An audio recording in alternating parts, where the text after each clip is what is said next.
Hello and welcome back to another episode of Mystery Read Reads.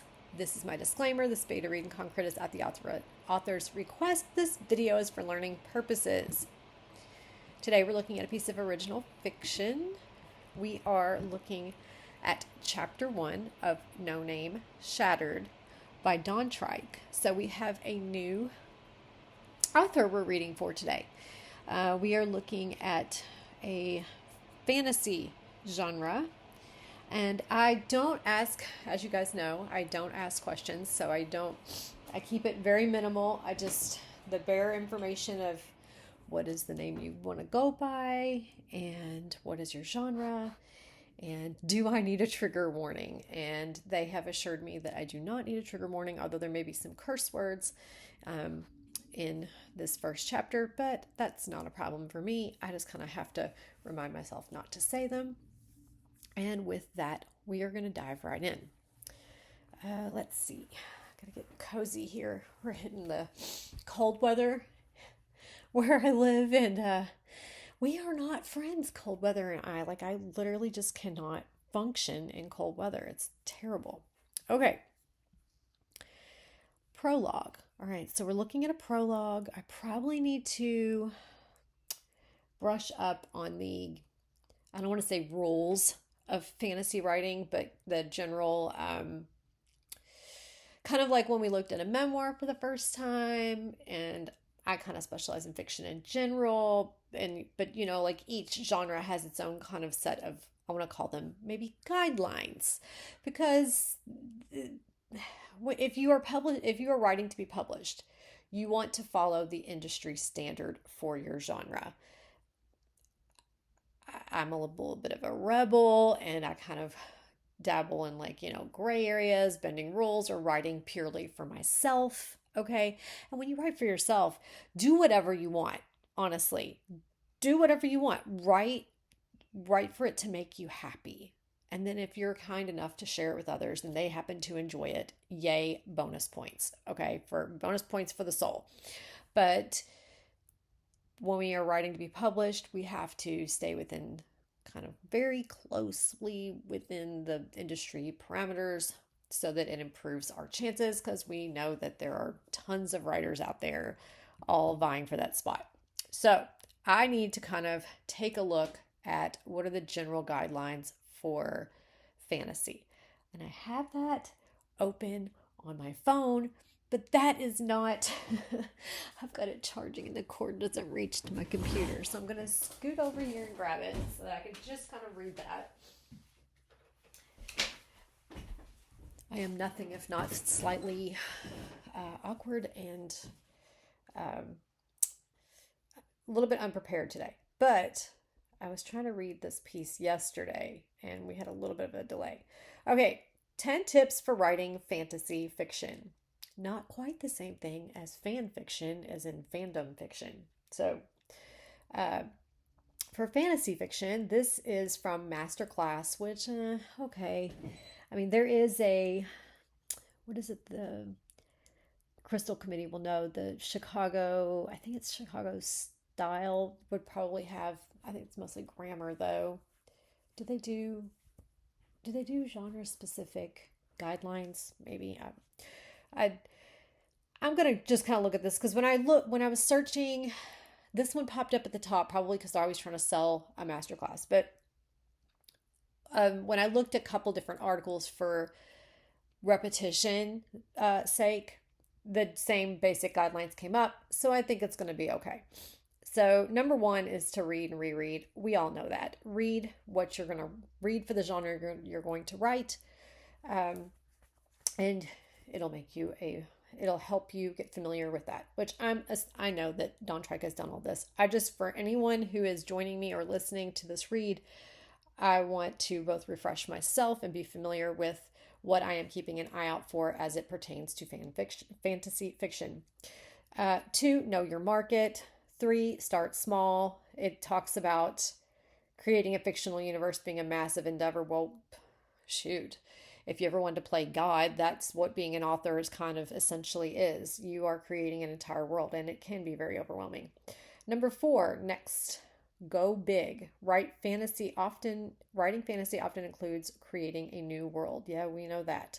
We could go into detail on these, but I'm not going to. I'm just going to get the highlights. This is generally very close to, I mean, if you're writing in a paranormal world, you kind of have the same thing. You're creating a world, so you got the same standards. I tend to like to blend a little bit of paranormal and fantasy and just do whatever makes me happy. 5, choose a point of view. Well, that's true of writing anything, and then we need to stick with that point of view. 6, meet your characters.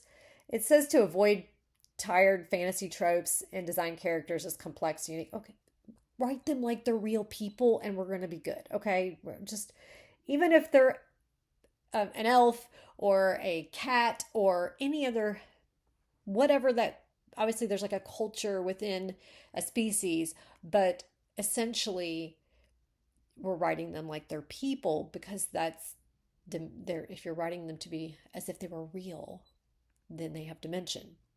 7, outline your story. Well, I'm guessing you kind of need to outline a fantasy because that's a big undertaking. You probably need a map. Maybe literally need a map, but yeah. So anyway, 8, make and keep rules. That is kind of, I feel like a lot of these generally apply to fiction anyway. When you set a rule, you got to remember it and you've got to maintain it and be consistent with it. You can't have the sky is, this person controls the sky in this one, and then a chapter later they are making the ocean do something like a tidal wave or whatever, and you have not, and all of a sudden you've switched their superpower. Okay, and we're not talking without an explanation. Obviously, you can make that happen if you are as the writer, but you got to get them there. So it just can't suddenly switch, which is the same thing as when we're doing tense. We can't suddenly switch to past tense when we're doing present tense, not without a justifiable reason, explanation, and transition.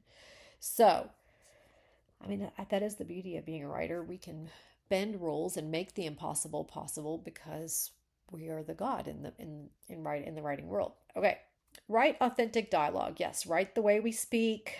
Write the way we speak. They talk about your character's respective styles of speech can speak to moods and motivations. They talk about cultural origins and the civilization, kind of the general things we kind of already know. I didn't read Lord of the Rings, but I've watched some of it. I didn't read Star Wars, but I've watched some of it. I'm totally a Buffy fan, and I watched Dark Angel from back in the 90s and felt like it was ahead of its time. So I've got that little bit of paranormal and fantasy. And I did watch Supernatural up into the final season, and I was just like, I cannot. I just cannot do the final season.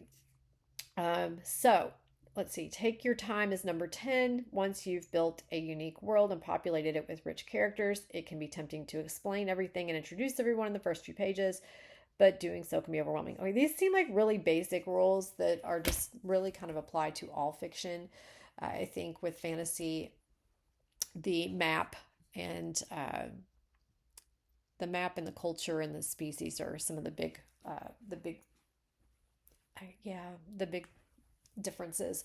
Now, part of me branched off there for a second too, because we're switching to a new genre today, and because we also have a prologue, which is very, I think, acceptable for fantasy fiction. I'm not going to dive into prologues right now. We're just going to say it's generally accepted for this genre to have a prologue. It is not expected, it's not required, but if you want one, and they are very frequently found typically in this genre. We are now going to stop my rambling that has gone on for a whole whopping 10 minutes, and we are going to dive into this piece. Silence. No sound existed on the moon. Small gray rock littered its desolate surface. Craters showed the damage of meteors long ago on this lone gray sphere. No life existed here. Barren, the moon revolved around the nearby planet that reflected life in its ocean and landscapes. A thick, dark fog covered a majority of the planet.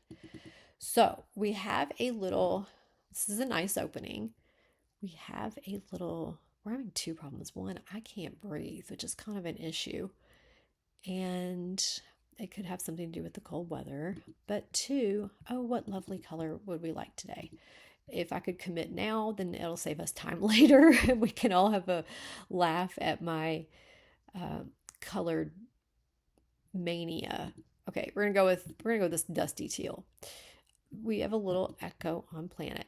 For right now, I'm just gonna explain what that is because Dontrike I think has been following me.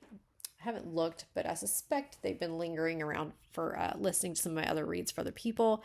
And so they probably already know. Word echo is just where the same word is appearing in close proximity, like within the same paragraph and sometimes within the same chapter, depending on what the word is and how it's being used. So we're going to keep it light and simple with that little explanation, and I'm just going to highlight it for right now. What I would recommend is looking for a way to reword a little bit to use a different word. Now, you have some words that are more challenging to swap out. Often these are easy fixes if you have a word that has multiple variations. You got your handy thesaurus and you're solved. So, with the word planet, we could be specific to the naming the planet. Let's see. Barren, the moon revolved around the nearby planet that reflected life in its ocean landscapes. A thick, dark fog covered a majority. You could, if it's the same planet that is mentioned here, which I kind of think it is, you could just use it. So the bonus points of that is, I don't know how long your manuscript is. Now, fantasy, you get to use plenty of words because of the world building aspect, but you have an opportunity here to trim a word and suggest going with just it. Only if it's the same planet, which I believe it is. But if I'm wrong, or if you don't like swapping this out for it, you could use, oh, okay. My husband is messaging me. We're going to ignore him for a second. No offense to him. You could use the name of the planet. So those are two options you have. And with that, I'm going to pause, take a breath, check my husband's message, respond, and you won't even know the difference because I'm just going to pause and come right back. Okay. On the dark side of this moon, the silence ended with the hum of a small section of space that was vibrating with increasing ferocity. The constant rattling revealed a bright violet crack in midair. Light trickled in from the growing seams. The cracks and vibrations ceased mere moments before it shattered like glass. Shards burst forth from an explosion of fire, the sound dampened by the moon's near airless existence. A body flew before it slid and tumbled through the gray dirt of the moon. Okay, so we've got... we used surface, didn't we? Did we? On the dark side of this moon, the silence ended with the hum of a small section of space that was vibrating with increasing ferocity. The constant rattling revealed a bright violet crack in midair. Light trickled in from the growing seams. The cracks and vibrations. So you've got, we're going to keep all of our echoes the same color, just for ease of reference of what they are. We will know that all of our our echoes will be this dusty teal color. As to what we're going to do with them, for right now, we're going to mark them to see them quickly. So we could just look at this and we will see them quickly. The cracks and vibrations ceased mere moments before it shattered like glass. Shards burst forth from an explosion of fire, the sound dampened by the moon's near airless existence. A body flew before it slid and tumbled through the gray dirt of the moon. Okay, so we've got an echo on moon 2. Let's see. There are times when we will have the same word within close proximity, and certain uses, as situations arise, we'll find certain uses where it would be appropriate. But when we can avoid using the same word twice in a sentence, we should. And when I say word, I'm being vague because obviously there's words that we use repeatedly, but they link other words together, like the and of and in and at. You get the point. And you will use those, obviously. But I'm talking about like a specific noun. So what I would do is look at the two sentences and then look at the word and think, okay, with my handy thesaurus, is there another word that fits just as well? Or can I call this by its proper name? Or can I say something else and rework it a little bit? And your writing will appreciate that. You'll see a difference when you look at it after you've done that work and you reread it. You'll be like, oh yeah, this is good. This is really reading very well so far as you're setting your scene. I was going to try to suggest a different word, but I think I'm going to actually leave it up to you and just identify them for you because you know what to do with them and you know your voice and your tone and your goal. So, a body flew before it slid and tumbled through the gray dirt of the moon. Okay, so we actually had moon again up here as well. Generally speaking, I'm kind of looking for when it comes to echoes, I look within the same paragraph, but I will also look throughout the entire document if a word shows up like in every other, every paragraph, or if it's an unusual word that you don't use very often. If you use it twice in the same chapter in certain situations, it's gonna not have the same zing, if that zest, flair. It's not going to stand out and you're not going to get that effect from it. Because it's nice when we can use a word that is not commonly used and it kind of stands out, but we don't want to stand out for the wrong reasons because we've overused it. So it's the same way with certain phrases. Anyway, let's get back to work here. There is moon up here as well. I don't want you to look at this first mentioning of it as the one you need to change, okay? But I would look, at these others, and not necessarily, you could probably keep one of the three that's in this paragraph. But I am going to highlight it so that you can see how frequently you use it. So it's more for the point of giving you a bigger picture. Yes, these are the same color, but you can identify this color as meaning there is an echo that you need to look at. And then we can look here quickly at how many times. And it helps us to get a bigger picture view of it. And it's very simple to remove the highlight. You just select all and then delete it, which you probably already know. But I feel bad about marking all over the place, but at the same time, I think it also helps us quickly reference what is going on or what we're looking at or need to draw our attention to. Okay, nothing else stood out at the moment. We've got action. We've got a body flying through the air. So he like erupted up out of the surface. So there was a rattling, okay, and a crack, and this person has burst from inside of a moon. Okay. All right. And I mean, we're assuming it's a person, but literally we're not sure yet because this is a body. We don't even know if this person's alive. Here we go. Getting to her hands and knees. She's alive and she's a female. Okay. Getting to her hands and knees, she shook from exhaustion, throwing her hair back. Okay, let's look for a second. Getting to her hands and knees. She shook from exhaustion. I don't know if exhaustion is enough. You've just kind of been erupted from the planet. I guess it seems like, shards burst forth from an explosion of fire. The sound dampened by the moon's airless surface. A body flew before it slid and tumbled through the gray dirt of the moon.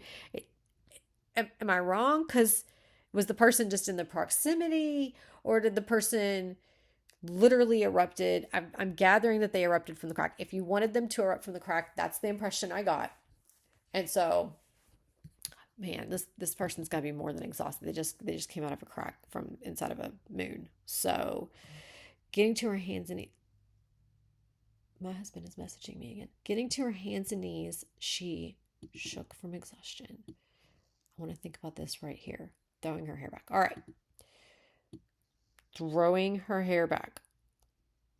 I'm having like a visual of like She-Ra coming up out of a planet and getting to her hands and knees, trembling, and then whipping her hair back. And when we say throwing her hair back, I kind of see it dramatically.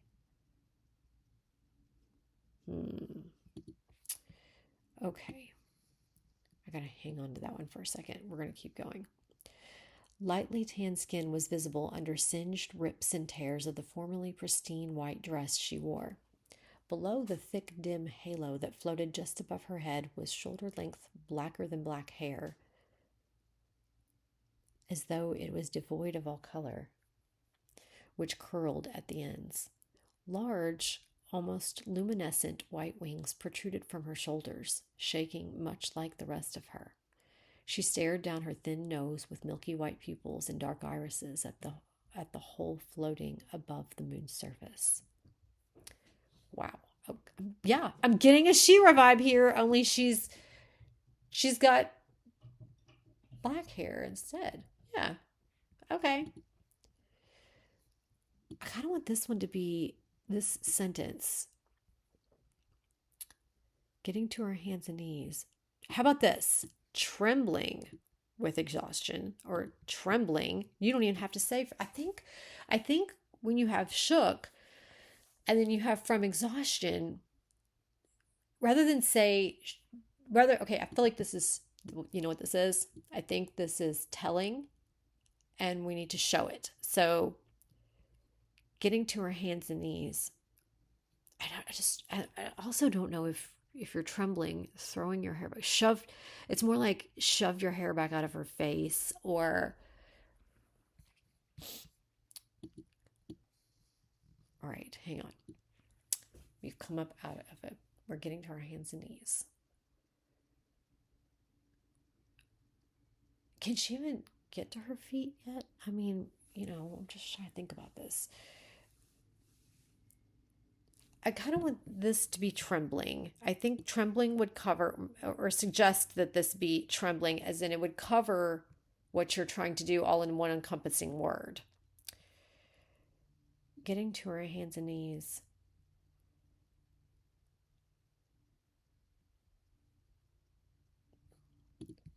Oh, how about this? Trembling, she scrambled to her hands and knees, shoving her hair back.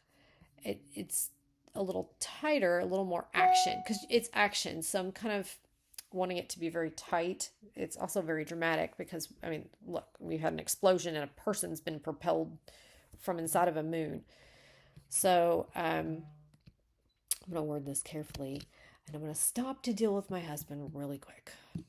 Okay. Now that I've replied to him. Okay.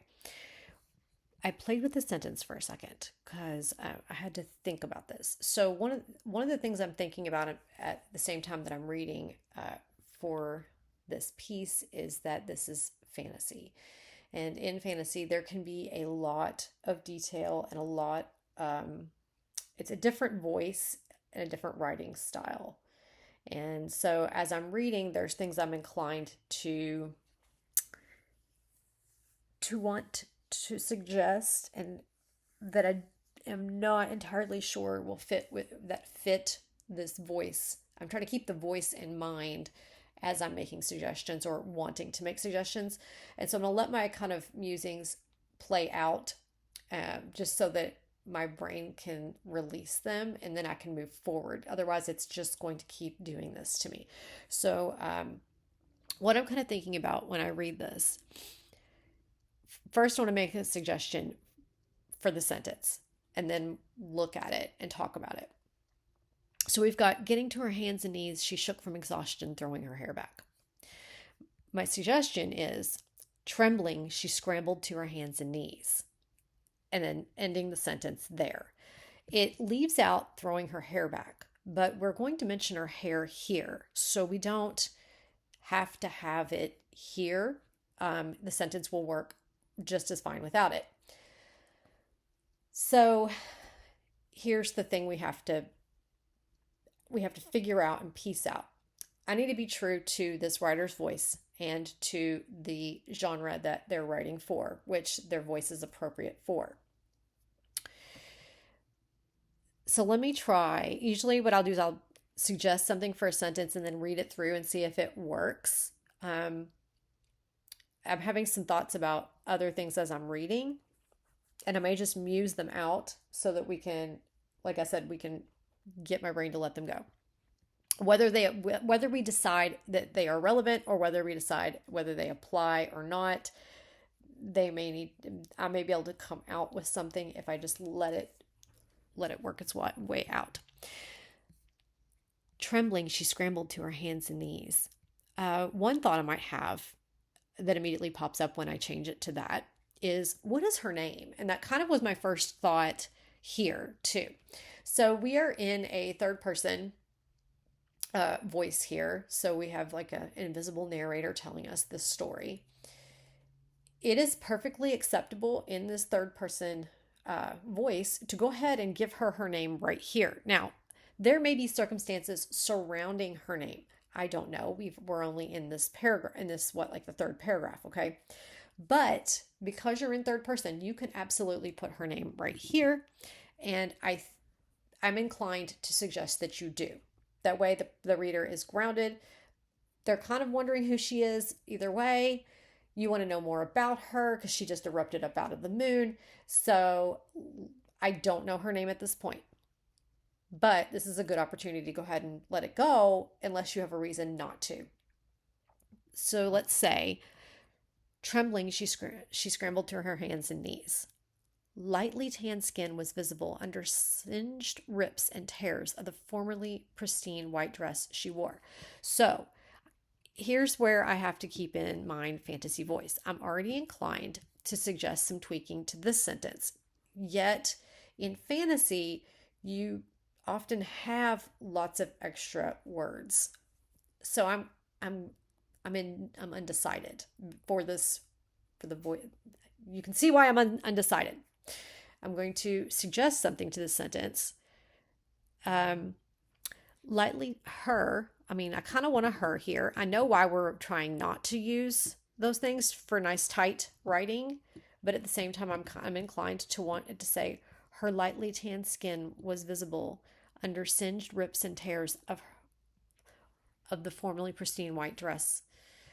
Okay, first, either way, I kind of don't think we need. Oh my goodness, I'm supposed to be in an editing mode. Why did it just take it completely away? Okay, let me just try the other version of this. I don't know why it didn't just do what it usually does and record my action. Let's see.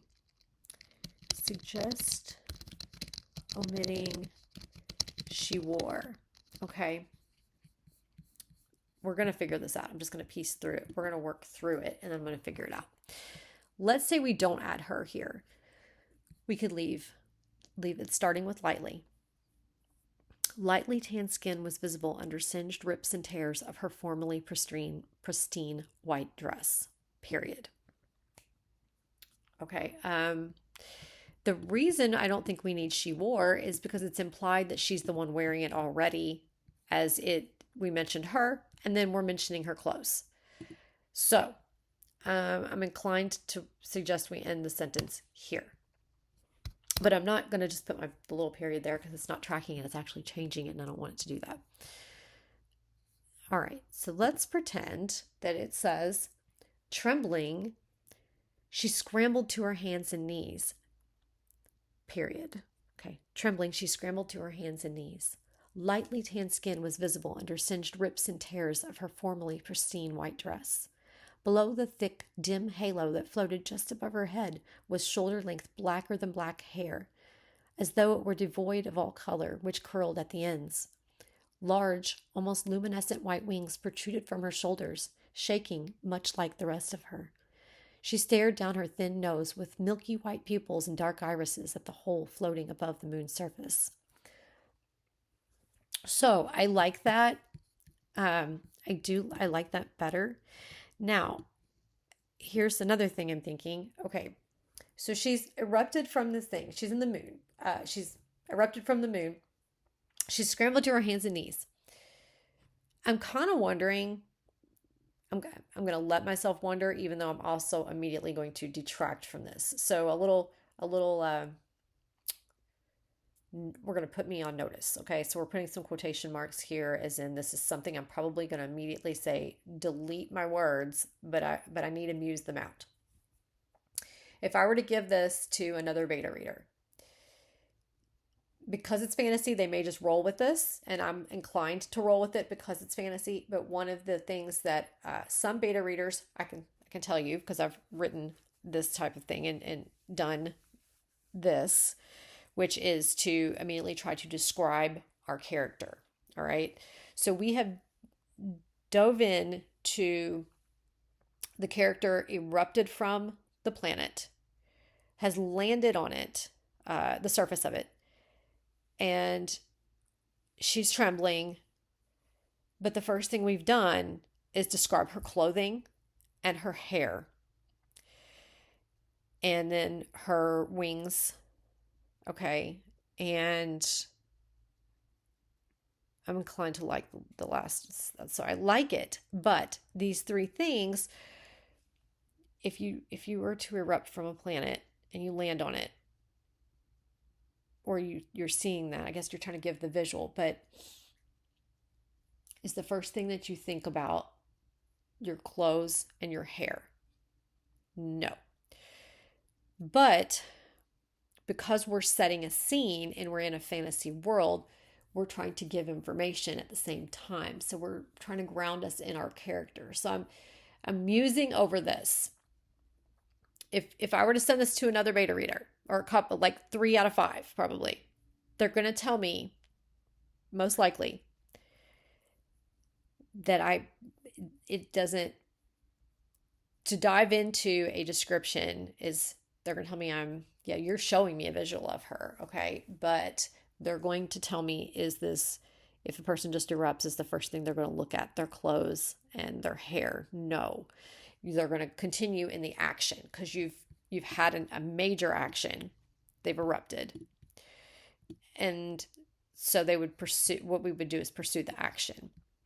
And then we would try to, as we get down here, we may find what we actually needed to be up here. Because what we would be doing is getting grounded in our scene and then slipping in the details of what she looks like. I'm thinking that you probably have it here to try to make it clear right away that she has wings, and we've got milky white pupils. So I'm seeing some white glowing type eye thing going on here.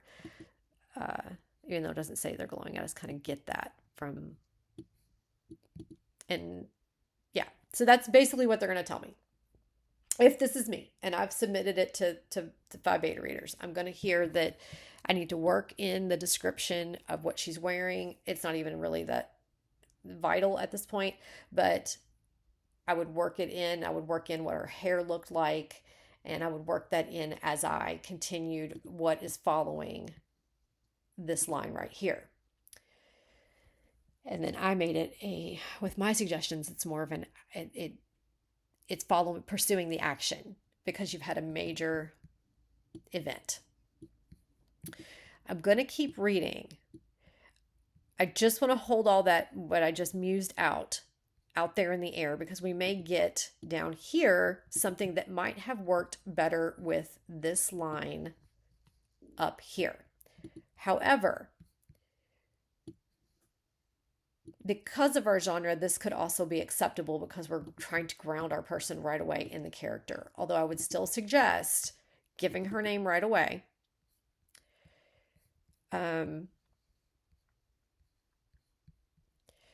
And omitting the she wore, no matter what, because it's implied in the sentence that she's the one wearing the dress because she's the female that just came up out of the thing, and so we're describing her clothing. So I am gonna stick to those two. I'm kind of up in the air about this paragraph. Not this line's the revision of this line is fine, but I'm up in the air about the paragraph. I'm undecided at this point. So I let my musings out there, and we're just gonna kind of hold them up to the side as kind of like we made notes to ourselves of something we might want to pursue more or might want to consider, but we're also going to continue reading because we need to keep going.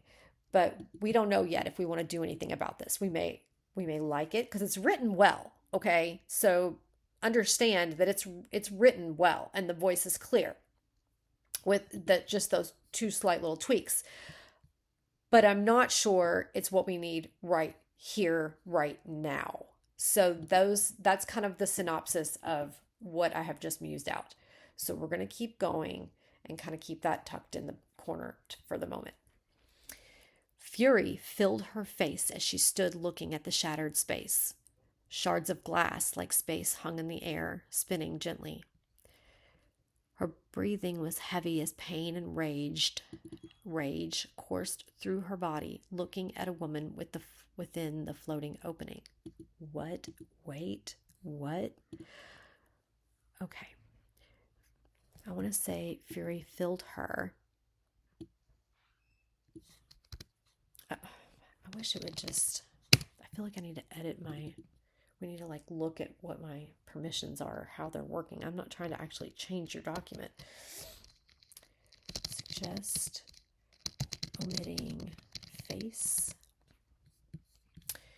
Fury filled her as she stood looking at the shattered space. I kind of want a fancier word than looking for this. Fury filled her as she stood gazing into the shattered space, or peering, no, something more dramatic.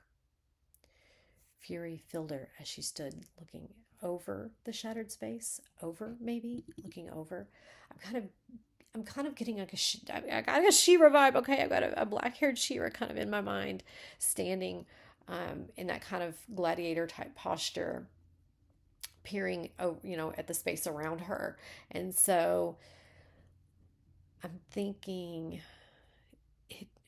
Fury filled her as she looked over the shattered space. Looked over, looked around.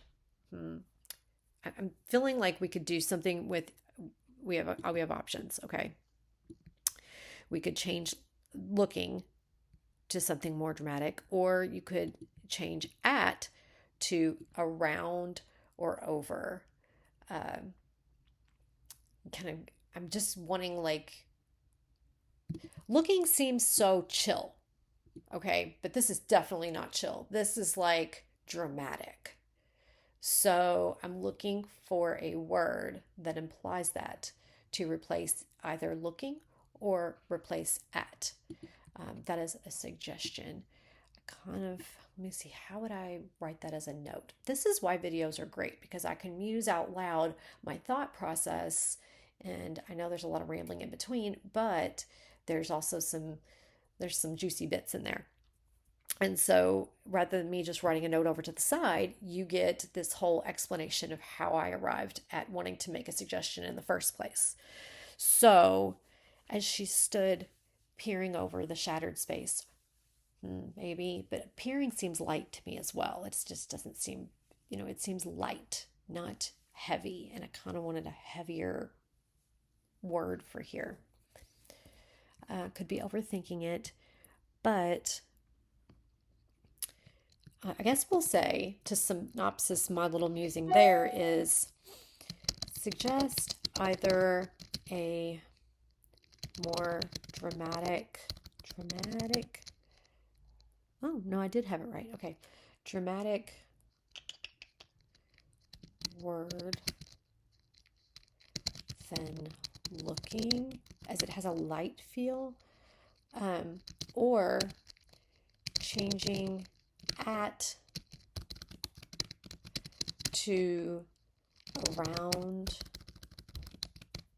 around or over. Looking feels a bit light for the drama surrounding the moment. That's just an opinion, but I like to explain myself. So, fury filled her as she stood looking at the shattered space. Honestly, when you omit face, the line is immediately strengthened for me as a reader. Fury filled her as she stood looking at the shattered space. Shards of glass like space. Okay, so we've got an echo on space. Okay. Shards of glass hung. Okay, I kind of want to suggest you just omit this, and I think it's going to fix your sentence. Shards of glass hung in the air, or were suspended in the air. Hung. I like hung. Okay, or suspended. Either way. Shards of glass hung in the air, spinning. Okay, gently. Do we want gently? Slow. I kind of do, because you're implying that they're moving slowly. Yeah, so I would leave it. Shards of glass hung in the air, spinning gently. Gently, I feel slowly, but whatever. Gently, slowly, whatever. Shards of glass. Glass like space. Glass like space. So it's not quite glass. I think the point, I need to grasp the point that it seems like it's glass like. So could we hyphenate that? Like that? To glass like stones? Crystals? Shards? Okay. Toying with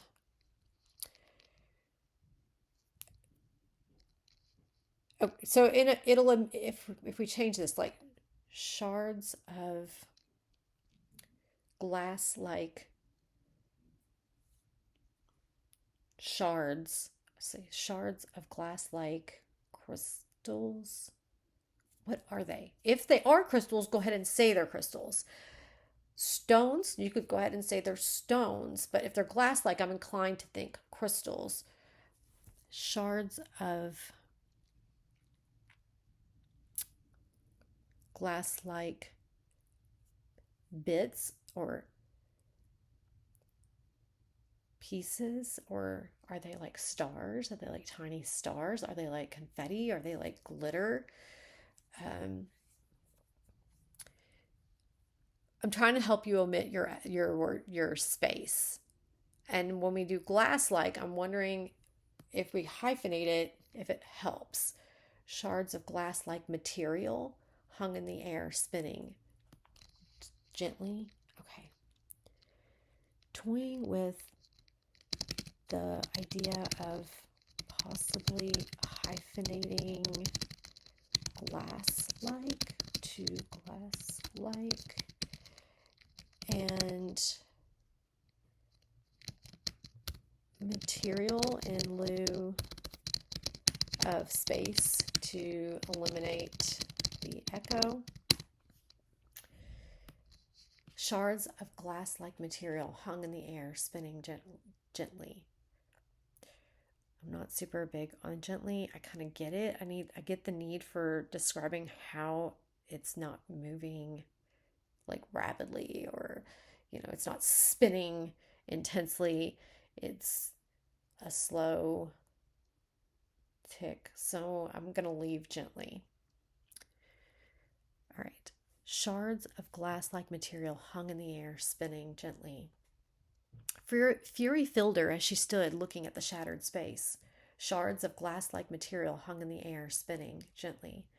Her breathing was heavy as pain and rage coursed through her body, looking at a woman within the floating opening.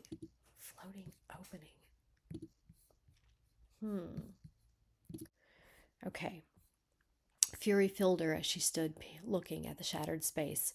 Shards of glass-like material hung in the air, spinning gently. Her breaths were heavy as pain and rage coursed through her body. Okay, so if pain and rage are coursing through her, then it is implied that it is her body. So we would suggest omitting that.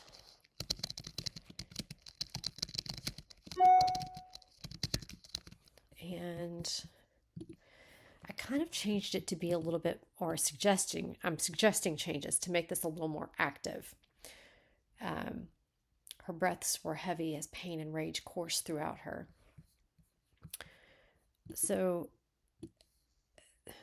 okay, so my thoughts behind changing breathing to breaths and were heavy as pain and rage. Let me get this note on the rage.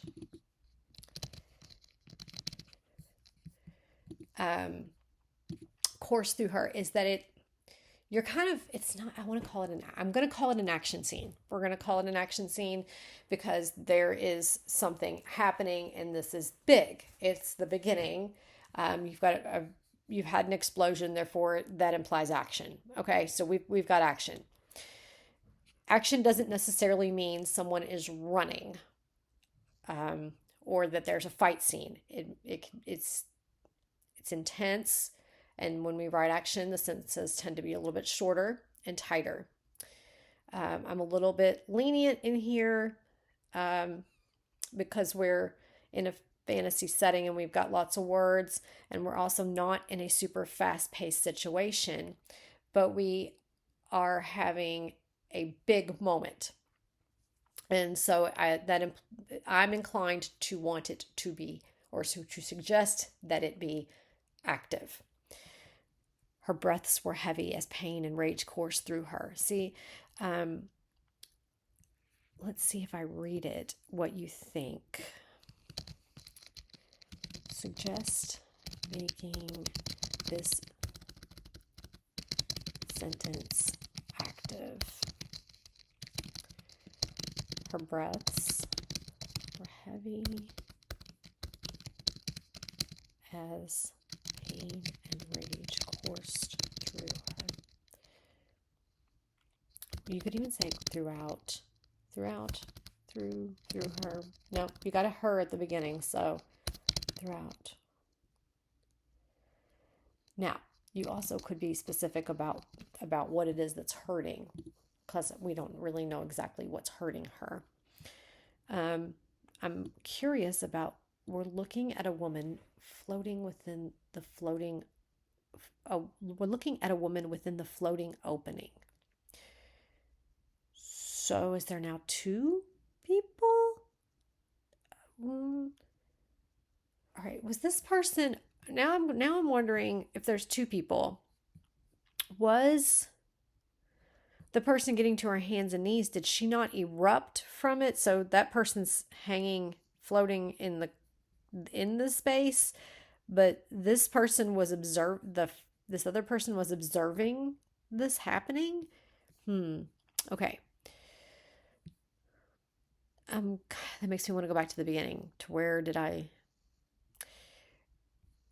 this mention of this person up here. See, I also don't have her name, which I suggested adding, but this first person that we are introduced to, did she, I thought she erupted from the crack in the moon's surface. If she did, then that goal was accomplished. That's the impression I got.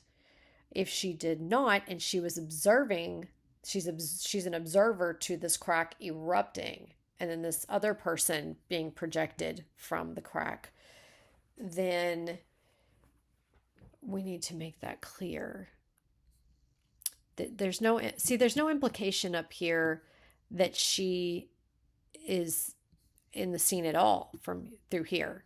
I'm first introduced to her, or what I thought was her, right here. So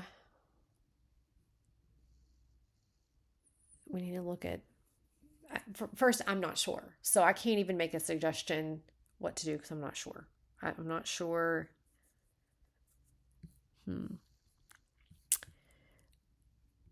Fury filled her as she stood, peering at the shattered space, looking at the shattered space. Shards of glass-like material hung in the air, spinning gently. Her breaths were heavy as pain and rage coursed through her. Looking at a woman within the floating opening.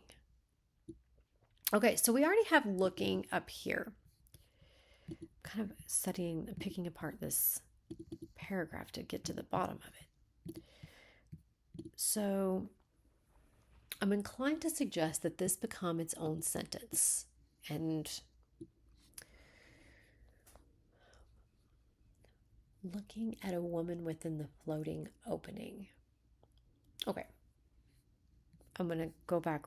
I'm thinking multiple things at once.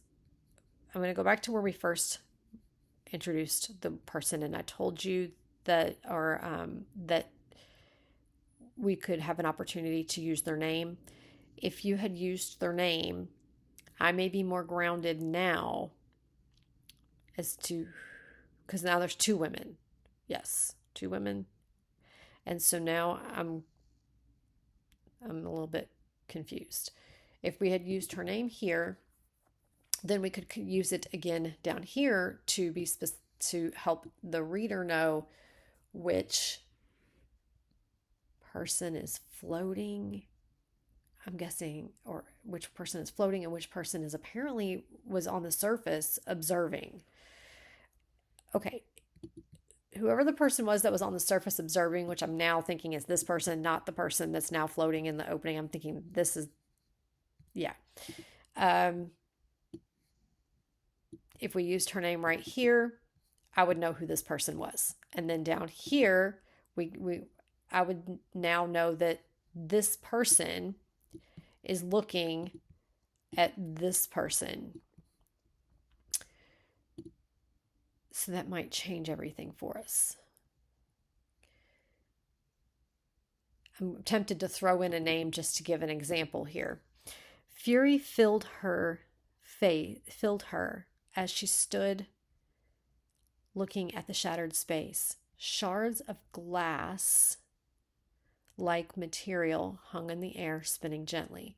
Her breaths were heavy as pain and rage coursed through her. Then a new sentence. Her name looked at the body of a woman floating within the opening. I would try to avoid looking again since we've already used it. But if you change it up here, the first place that I mentioned it, for that other reason, you won't have that problem down here. I'm suggesting making this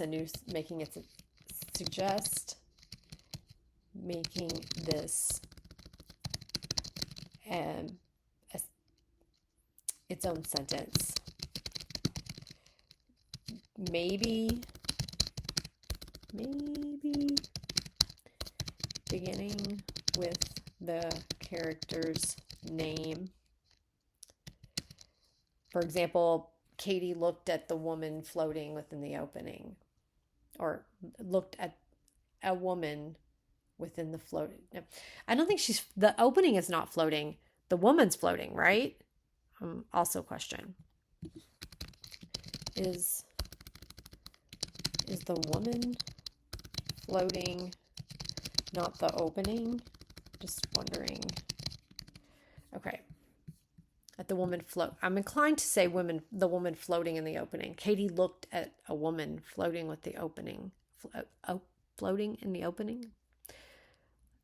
Floating above the opening? Example. Let's just do an example. I'm going to pretend we have her name, which we may get, and I'll go back and I can change it. This says, Alana, do you have any idea what you've done? The blonde-haired woman within the portal spoke, her voice muffled beyond the portal, yet Alana heard perfectly. She looked down at Alana with disappointment in her eyes that held a myriad of colors. Wearing a gown as colorful as her eyes, similar luminescent white wings sat behind her thin, wide halo.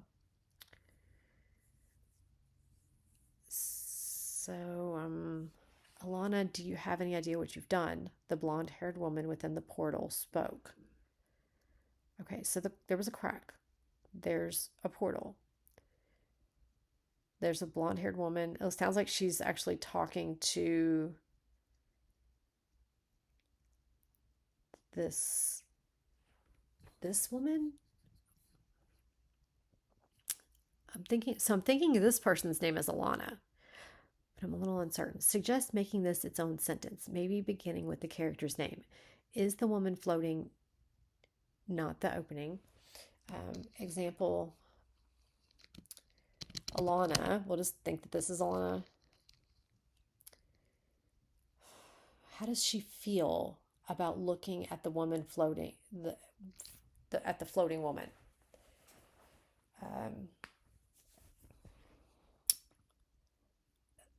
How does she feel? Alana looked on in horror. Maybe terror. Is she terrified? Is she scared? Oh, she was angry. Wait, she was angry. We gathered rage. So, looked on in scorn. Looked scornfully. No. No, don't want an adverb. Alana scowled. Something. I feel like she's going to do something. Not sure what that is. Got to make up her mind. Let me go with looked because it's not my job to fix that. Okay, so let's see. Alana looked at a woman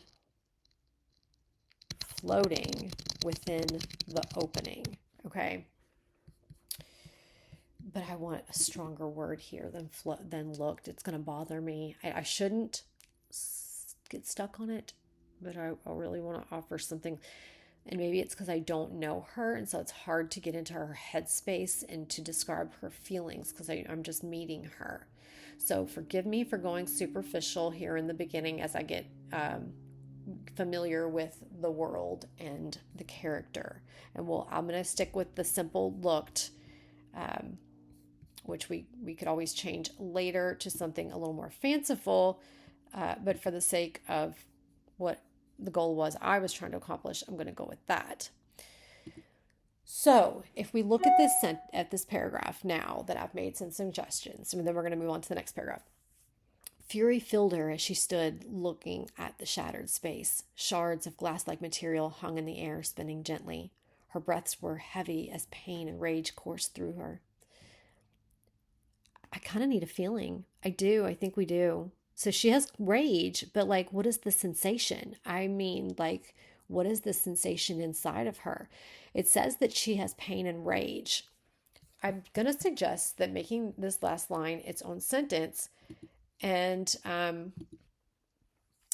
including a visceral sensation as she looks at the woman floating in the opening. So I'm guessing this person's Alana. And because it says the woman within the portal. Okay, so she's looking at the woman in the portal. So Alana's looking at the woman in the portal.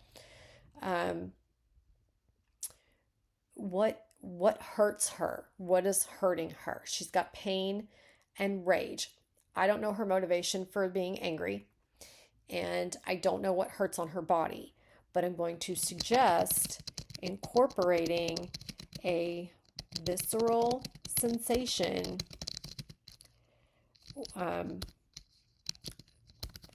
Basically specify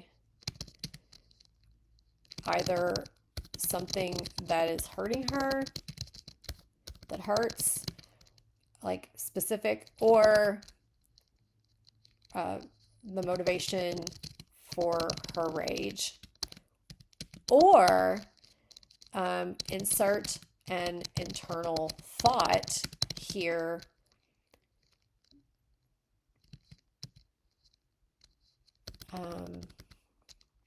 Before this sentence, to imply how she feels about the woman floating in the opening. Now let's see if I can give an example of that. All right, so what I'm suggesting is she's looking at the woman floating in the opening. She has pain and rage inside her. I do not know what hurts her. I don't know the motivation of her rage. She's looking at this woman. Now, if I'm looking at somebody that apparently she probably knows her, Okay, because the chick knows her name. It literally says in the next thing her name. All right. So, how does she feel about this person? She's mad. But why is she mad? I don't know yet, but you, the author, do. When I'm saying insert an internal thought, so if you have an opportunity here, and the paragraph kind of needs it, to insert an internal thought that kind of is in that character's voice, in her mind. What is a thought that is in her head as she looks at the woman floating in the opening? You might even be able to incorporate this into her internal thought into the sentence. Let's see if I can come up with an example. Okay, try this. She scowled at the woman floating in the opening. Oh, like we want a thought. We want a thought. How dare her? Elena thought as she scowled at the woman floating in the opening. I don't really like that, but you get the idea. What I'm trying to do is incorporate her. I don't know her thoughts, and that's why this is so hard for me to make a suggestion. As I get more familiar with her, it'll be easier to possibly throw something out there at you. But you want to say her direct internal thought, perhaps her opinion of the woman, the nerve of her, or how dare her, or is she offended that this woman has been shown up? Okay, because I know that she's mad, but I don't know why, which I don't need to know at this moment. I'm just observing why I can't figure out what to say here, and that you, the author, kind of have to do that part. But I wanted to give an example of what I was trying to accomplish, which is to incorporate an internal thought and into this, to precede her staring at this woman. It's going to mean more when she's staring at this woman if you have her opinion or her thought, whatever that might be, of her current situation. So yeah, I hope that helps. And I'm really sorry that I'm so awkward at trying to pinpoint and give a specific sentence and kind of give you the answer. But I kind of want to just point you in the right direction. And the reason I can't give you the specific answer is because I am not you, the author, and this is not my work. And I don't know the character well enough yet to kind of get in their head. And I don't know the situation. And I don't need to, as your reader, at this moment. I'm just implying that I can't give you the exact answer. But I'm hoping that what I'm trying to tell you helps you to find the right answer, if that makes sense. So on that note, we're going to look at the next paragraph. Alana, do you have any idea what you've done? The blonde-haired woman within the portal spoke, her voice muffled beyond. Let's see. So we've got portal again. So let's look at portal for a second. I'm not going to fix it for you. I'm just going to point it out to you. Let's see. Do you have any idea what you've done? The blonde-haired woman within the portal spoke, her voice muffled. Okay, so maybe we just need to say that it's muffled and we can omit this.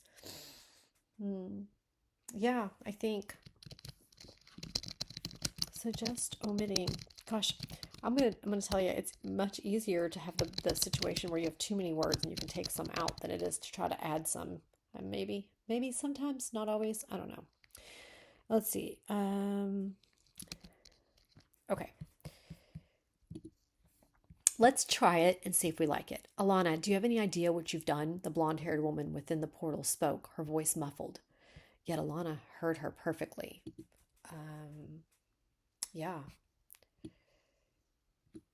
Suggest making this a new sentence and adding,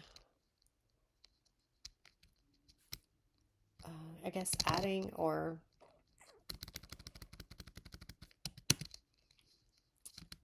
let's see. Yet Alana, why can I not type? Heard her perfectly, or even heard perfectly is fine. So let's try it again. Alana, do you have any idea what you've done? The blonde-haired woman within the portal spoke, her voice muffled.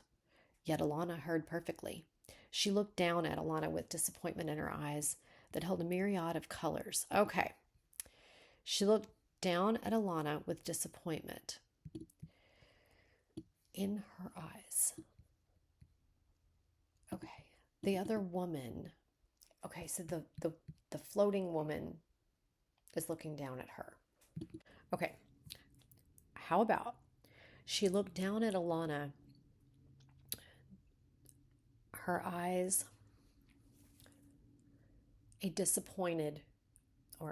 her eyes disappointed shades of whatever these colors are. Okay, so I'm going to suggest that these colors reflect this feeling. Okay, so what kind of colors do you come to your mind when you think of disappointment?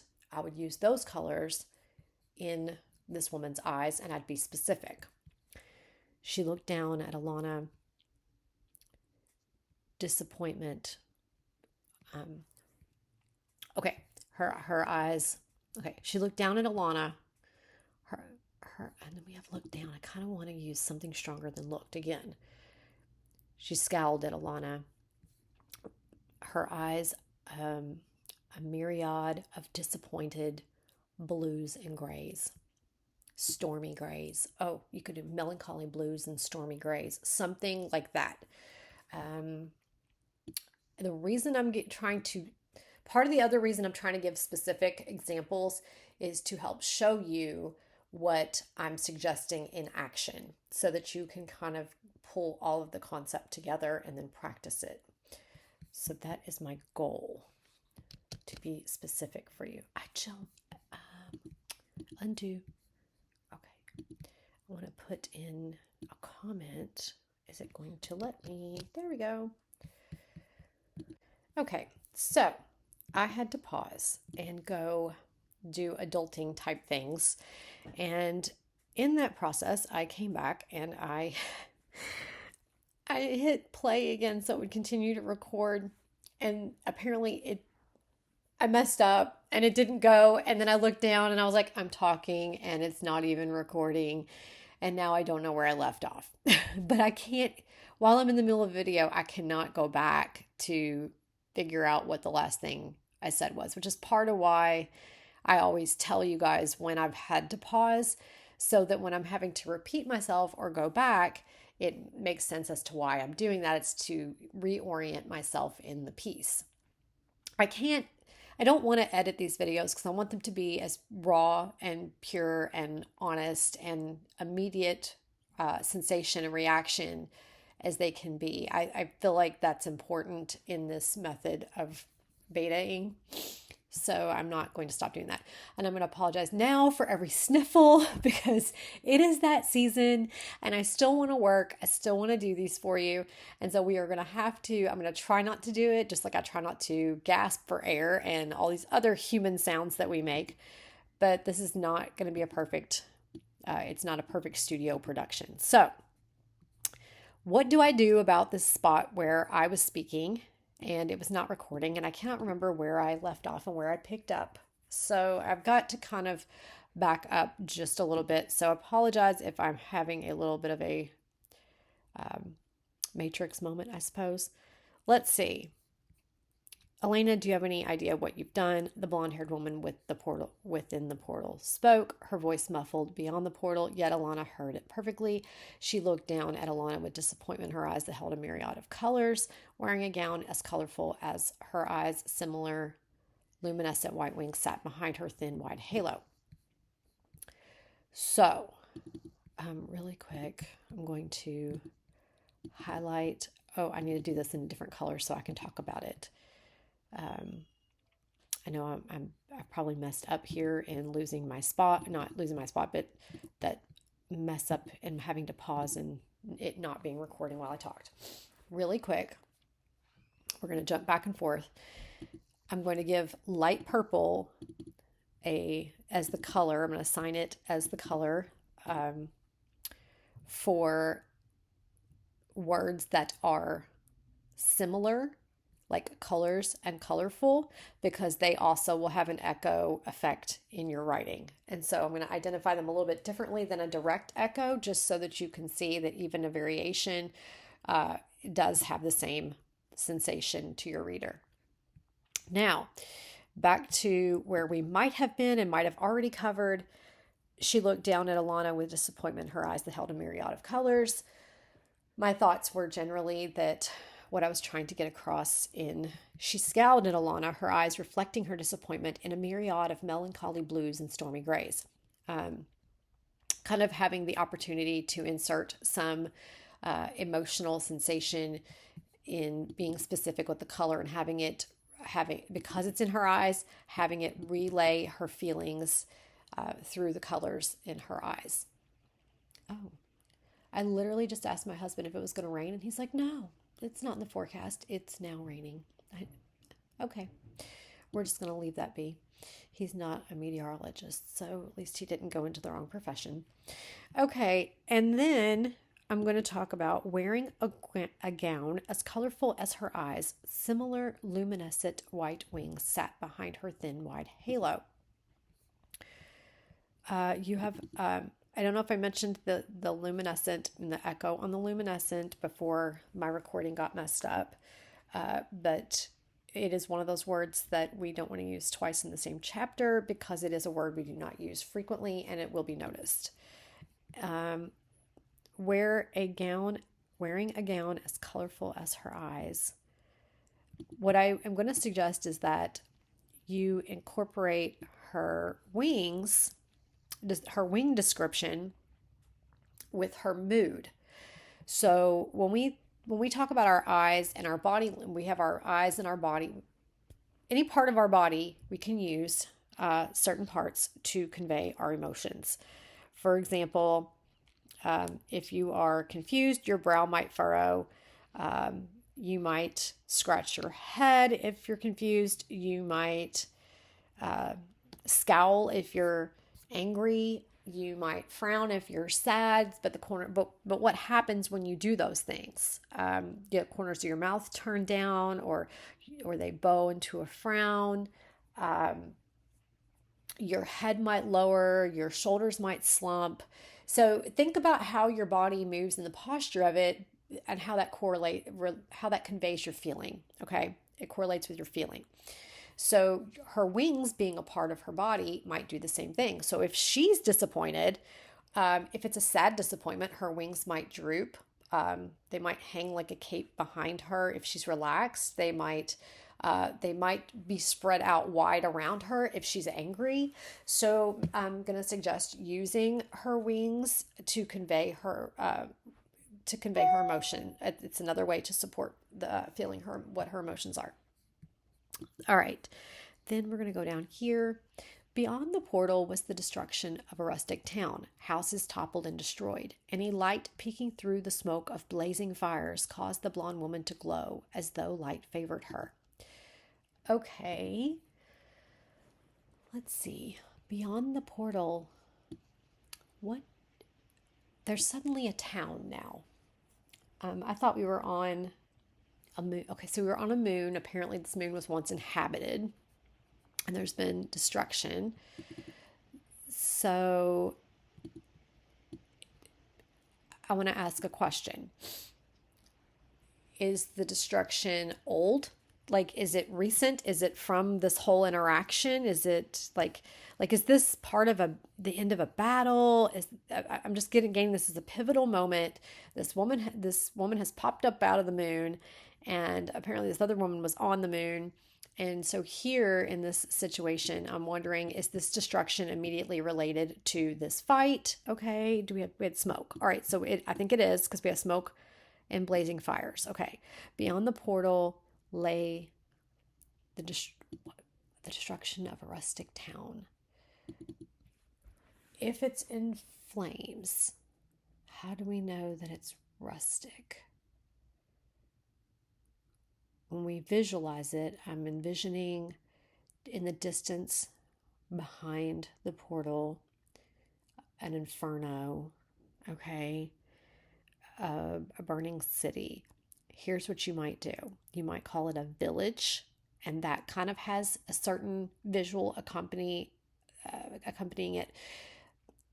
when you choose the word, think of what the brain commonly associates. If you don't have time for a big description, because you're like kind of in an action scene here, and so you don't really go deep into description when you're in an action scene. So the words you choose are have to convey what the visual is quickly. Therefore, when I'm thinking it's a town, if it's on fire, I'm not going to be inclined to notice that it's rustic. But if you say it's a village, that kind of gives me that old feel. If it was skyscrapers and cities, you could literally say skyscrapers beyond, and that kind of, or that tells me what type of city, town, whatever it is. Okay. Beyond the portal was the destruction of a rustic town. Houses toppled and destroyed. Any light peeking through the smoke of blazing fires caused the blonde woman to glow. And so light favored her. Any light peeking through the smoke of blazing fires illuminated.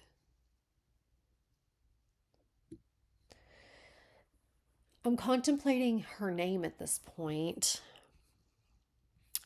If your main character, if we're in her point of view, even third person limited, if we are in the main character's point of view,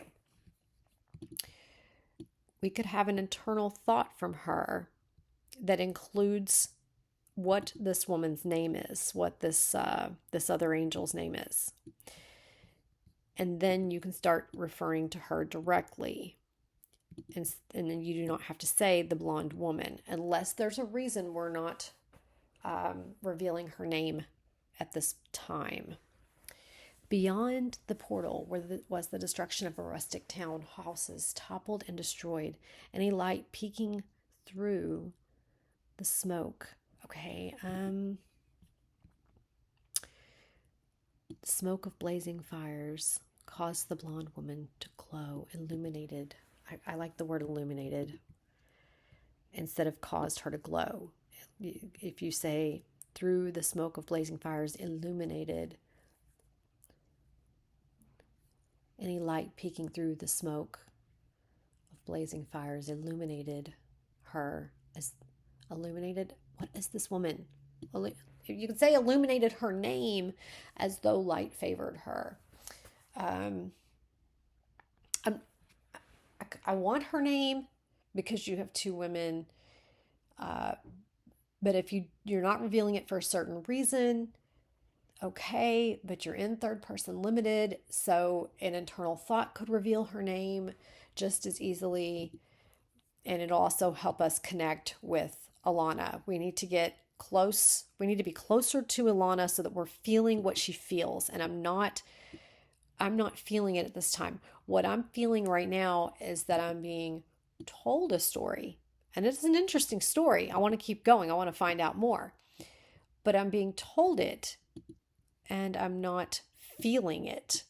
I feel like I'm watching a movie. So I've got the visual of it. You're painting that for me. But her internal thoughts and feelings are going to suck me in close, and then I'm going to be caught up in it with her. And I'm going to be rooting for whatever it is that Alana is, I need to get behind her. You need to get me to be right there rooting for Alana. And so I need to do that quickly, and I'm getting the lay of the land here. I got the visual of it, but I'm not feeling it at this moment. And the reason is I don't know Alana's headspace and what her motivations and feelings are. I'm sure I'm going to get it in here. We're going to get it when we keep going, but there's an opportunity here to reveal her name and to tighten up this sentence. Sometimes we reword it a little bit, it's going to have a more powerful impact. Any light peeking through the smoke of blazing fires illuminated Kate as though light favored her. See, I'm rewording it just a little bit, but caused the woman to glow. Illuminated does that for you. So you have a one word that cuts out three, and then you don't have to have the blonde woman. You cut out three words with one if you have her name. And so this is going to read better. Suggest using the woman's name. And the word illuminated in lieu of caused the blonde woman to glow. It's going to read tighter for you. I think you're going to like it. Let's see. And if you're saying, okay, well, we don't know her name yet, Alana could have had an internalization that revealed her name. Let's see. Wearing a gown as colorful as her eyes, similar luminescent white wings sat behind her, thin white halo. Okay, we're going to move forward for a moment. Silence. So we're back to silence. That's all there was as both women stared at each other until a bald young man poked his head from behind the edge of the glowing violet cracks. What? Wait, what? A young man poked his head. A bald young man poked his head from behind the edge of the glowing violet cracks. Okay, I'm imagining the one woman hovering and imagining the Alana on the surface peering at the giant gaping crack and the woman hovering above it. And now this guy is poking his head up from behind. I feel like he's coming up from the ground. All right, he's coming up through the crack. Is that right? Okay, if you implied for him to come up through the crack, that is the visual I'm getting, and you achieved your goal. If not, I'm a little confused as to where he is in relation to behind the edge. Well, I'm guessing the crack is flat. It's flat, right? I'm imagining this jagged opening in the ground. How would you get behind that? You could be in it. You could peer up over the rim of it. You could pop out from behind the hovering woman. Okay. I'm going to leave that to you to decide. That's all that lay. Okay, so all there was as. This is 4 little adjoining words. And the 4 of them together are congesting your sentence. Silence. That's all that lay. Silence stretched between both women staring at each other. And I feel like they're just at a standoff. Yeah. Silence stretched between them until a young man poked his the bald part. Sorry, missed that part. I kind of get silence stretched between them. And then you have a whole lot less words here. If we played with it, let's see what we can come up with. Silence stretched between them. Deadlock, standoff.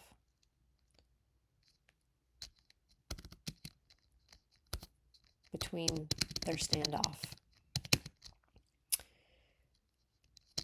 Until a bald young man poked his head up from the edge of the glowing violet crack. Something to that accord. So you see what I'm doing there, although that's now a very long sentence, kind of. Okay, I'm going to contemplate that a little bit. I feel like I'm pointing out the parts that are causing concern or inclining me to want to reword it. Is the specifics of the visual. Behind, I'm up from the edge or above the edge. You got that part that I kind of rambled about, and then the words together all there was as grouped together, congesting your sentence. You could probably find an opportunity to make that 2 sentences if you wanted, but I'd fool with it, just kind of reworking or rewording it. Marcus, the injured woman, screamed. Oh, she's injured. Okay, so I'm knowing that she's injured. Is that Alana? Sorry, Alana. All right, so if this is Alana, you probably just want to say Alana screamed.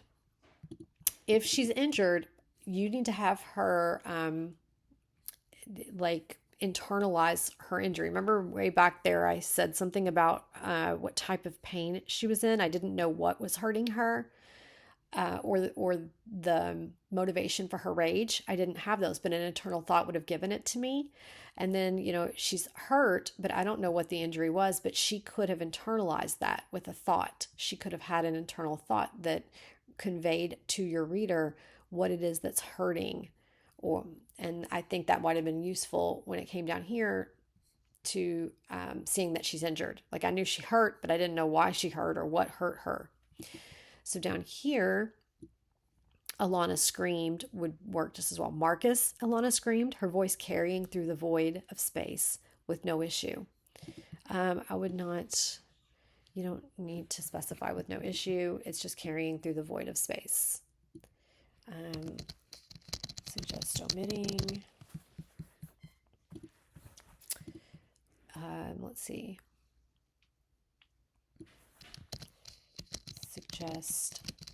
Alana suggest swapping with Alana screamed or shouted, whatever, your choice. Okay. Marcus, Alana screamed, her voice carrying through the void of space. You sent me here? How could you do this to me? After all I have done for you, you betray me like this? I'm going to suggest that we choose either a question mark or an exclamation point based on what she's saying. I'm inclined to suggest an exclamation point. However, I do not recommend using both. Suggest choosing either exclamation or question mark.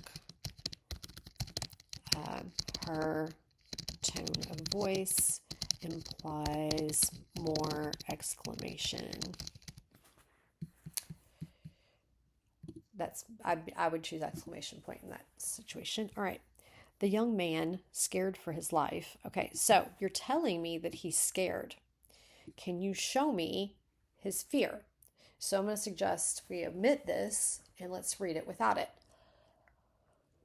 The young man hid behind the unopened space as the blonde woman leaned against the levitating doorway. All right.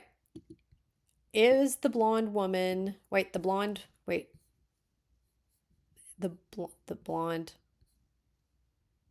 that's in the portal. Oh boy. Okay, so I was imagining the portal as like a glowing light and she's in it. Not so much an actual door, but I guess a portal is literally of itself a door. But I wasn't imagining like a hard door frame for her to lean against. Okay. Right. So I'm going to suggest omitting this because you're telling me and we don't want to tell me, we want to show me. And then it's already redundant anyway, because when I take it out, the sentence reads better without it. And you're showing me his fear because he's hiding. So, suggest omitting. Okay. The young man hid behind the unopened space. Unopened space. How can he hide behind the unopened space? You have a crack, but you don't have a wall. Alana is on the ground. He is in the crack. Unopened space. I don't have a visual for this. I'm not getting it. I don't know what I'm not getting right. Hid behind the unopened space. Is he hiding behind? Okay, my suggestion here would be to have him just simply hide behind the blonde woman. who, if she had a name by now, you could just call her by her name and you would not be having to say the blonde woman. And it would probably read better for you. The young man hid behind, I'm inclined to say the portal. Okay, so I know the portal's up in the air. We've got the crack in the ground, which is below Alana's feet. So if this, what, the only thing unopened would be other ground, the regular ground. I feel so dumb. The young man hid behind,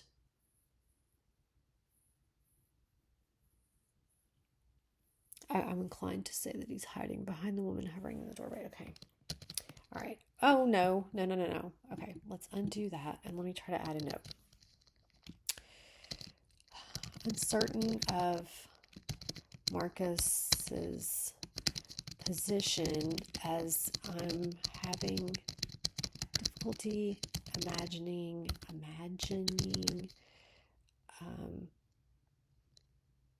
what the unopened space is. I think that's the ground, because the portal opened, or the crack happened in the ground, and then the blonde woman emerged from a portal that opened above it, and Marcus, I kind of only imagined popping his head up through the crack like he's climbing up out of it or something, because where did he come from? And there's no building for him to be standing behind, and there's nothing for him to be behind. There's ground and then the woman hovering in the portal. I mean, maybe his head could poke up okay. I don't have the visual. I don't have it. And I can't get it because I don't know what it's supposed to be. Okay.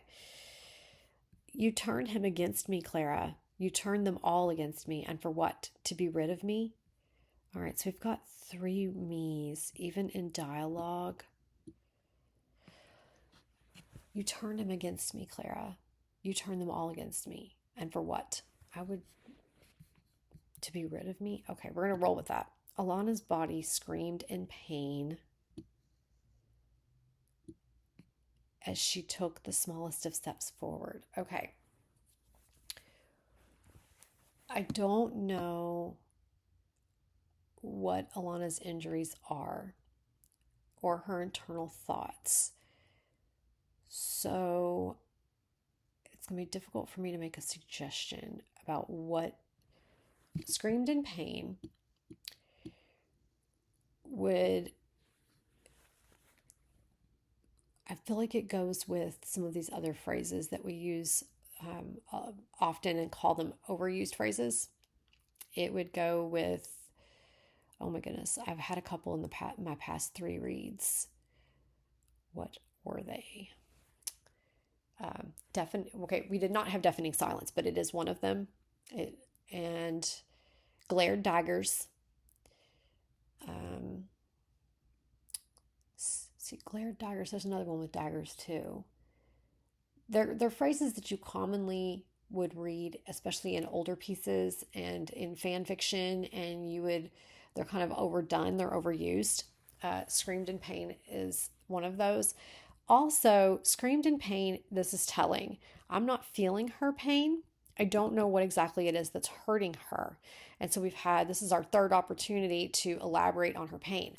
When you describe it, if her pain is not isolated to one place, because you're also saying her body, then I would point out different parts that are hurting her, so that you're not using the same thing again and again, but it's all conveying her pain. The pain in her, let's say her shoulder hurt her, and in her shoulder's injured, for example. Back a little while ago, back up in here, I had pointed out that there was an opportunity to say what her pain was. Her shoulder, let's just pretend it's dislocated. Her shoulder was, well, I don't know, I'm going to go with dislocated because I want to spread it out. So let's say her shoulder, her shoulder throbbed or ached, or a jolt of pain shot through the nerves in her shoulder down to her fingertips. Okay, Then in the next time that you mention her pain, the pain in her shoulder began to spread across her back. Okay. And then the next time, now you're mentioning it for a third time,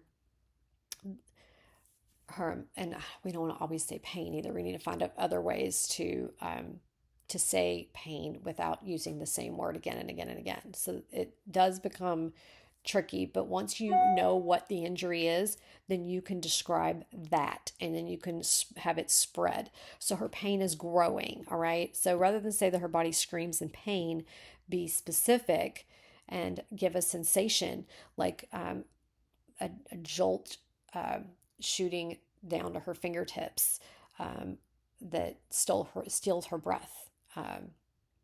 Does it feel like glass? Does it feel like shards? What does it feel like? Is it sharp? Is it stabbing? Is it throbbing? Is it aching? Is it dull? Is it, you get the point. So be specific in the pain, and then it's going to mean more when she internalizes what you get, a visceral sensation to describe it. Okay. Visceral sensation to describe the pain, and I'm going to go with that.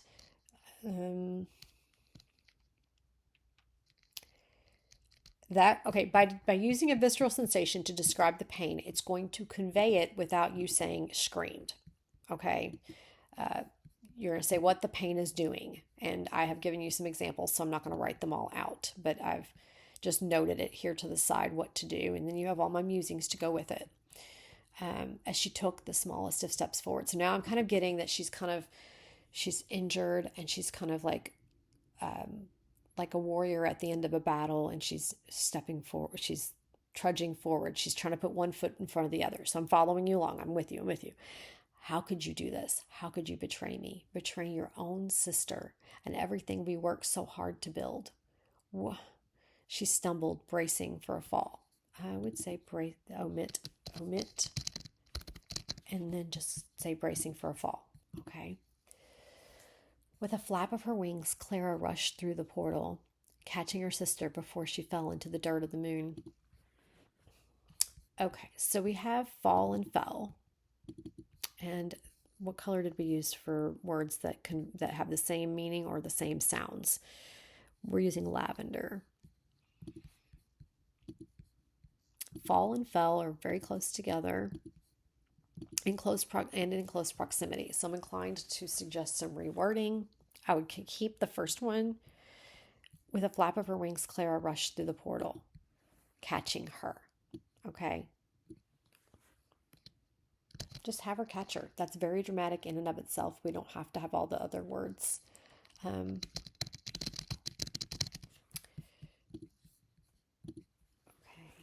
Elena pushed her away. So I would say pushed her away.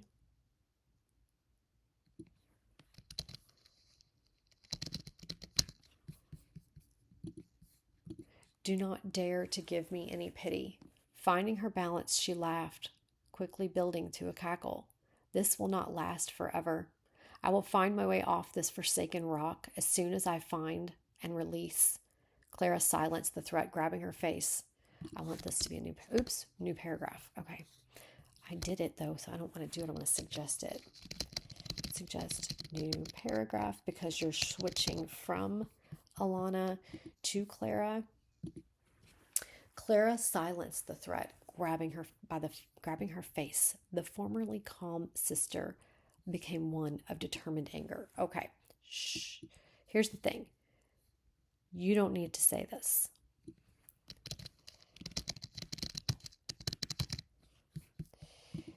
It's redundant to the action you've given.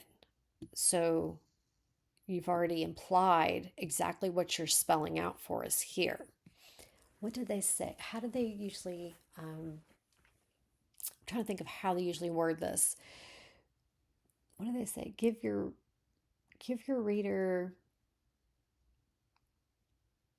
benefit of the doubt or trust your, okay, so the reader has to trust the author. and that you're taking them on this journey and telling them the story. But we have to also give the reader something too, and that is that they are able to extract from your words the meaning without you spelling it out for them, essentially. So we don't want to be redundant when we write. It's things are implied. So Clara silenced the threat, grabbing her face. You could even say Clara grabbed her by the face, and that will also be silencing, because if she's grabbed her by the face, she can't move her jaw to speak. So you have my musing there. I'm going to say that, and then I'm going to move on. Lots to intake here.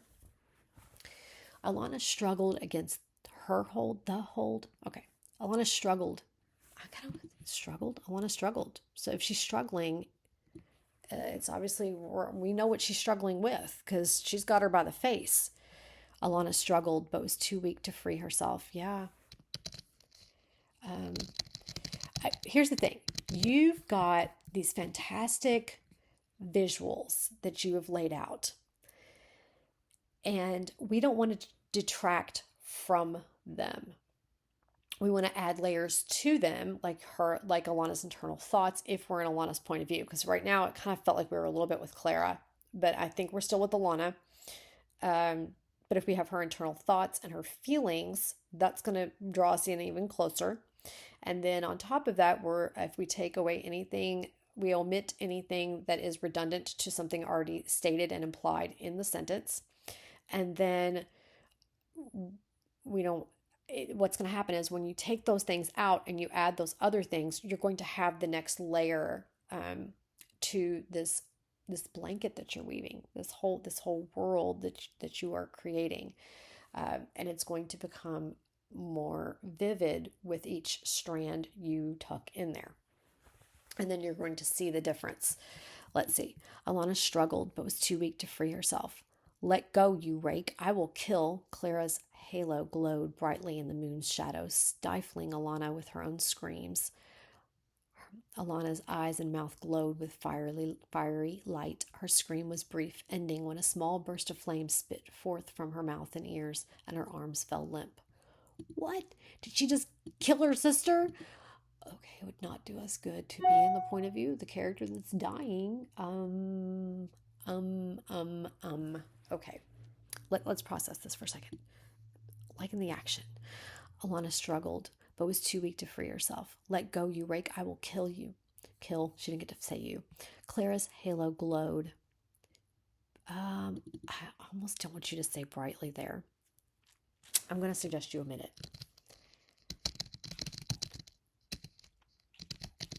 Okay, I'm going to trust myself for a second. Clara's halo glowed in the moon's shadow, stifling Alana. How about stifling Alana's screams?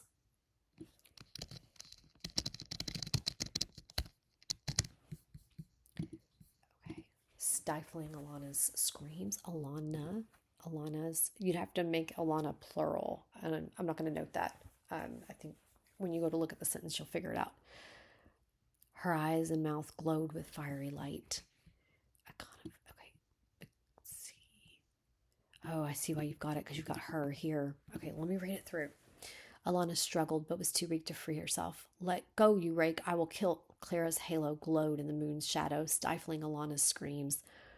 Alana's eyes and mouth glowed with fiery light. Her scream was brief. Okay, so we've got scream and scream. So let's, what color did we pick for those? I think it was this dusty blue color. So we're going to go with dusty blue and point out scream and scream. Let's see. I think I suggested omitting that.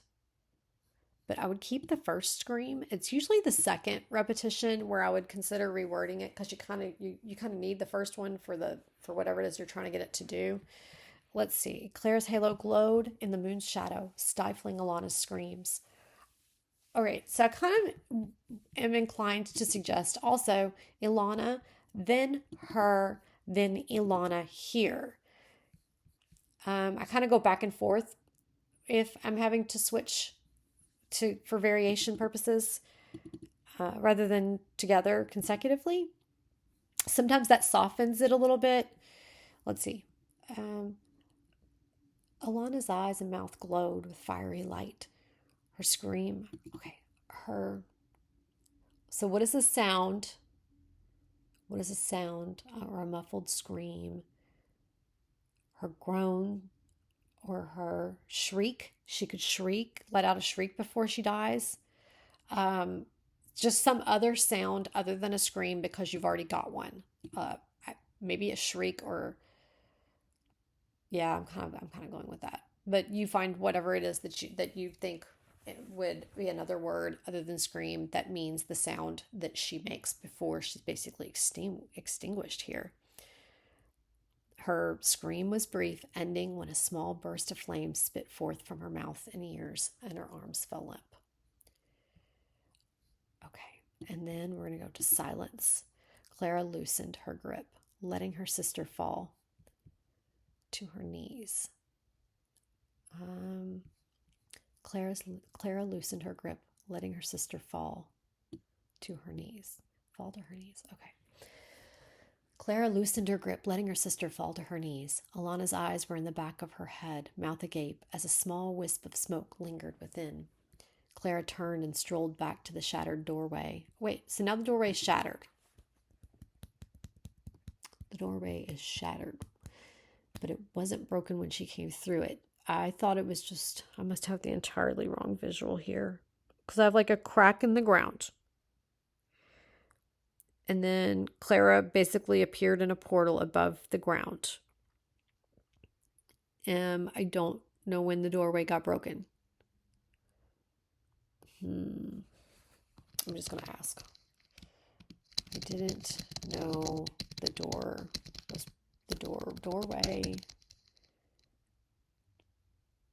was broken. I feel like I've got the wrong visual. Okay. Clara turned and strolled back to the shattered doorway. She looked back. Okay, so we've got an echo on back. We're using this color. Right. She looked back. Tears filled her eyes as sadness replaced the determination she held moments ago. Okay. She looked back. Tears filled her eyes. Okay, so tears filling her eyes shows her sadness. She looked back, tears filling her eyes. All right, so now we're kind of with Clara. We were with Alana, and now we're kind of with Clara. Mid prologue. Oh, we're in the prologue still. I have to remind myself that. I'm trying to figure out.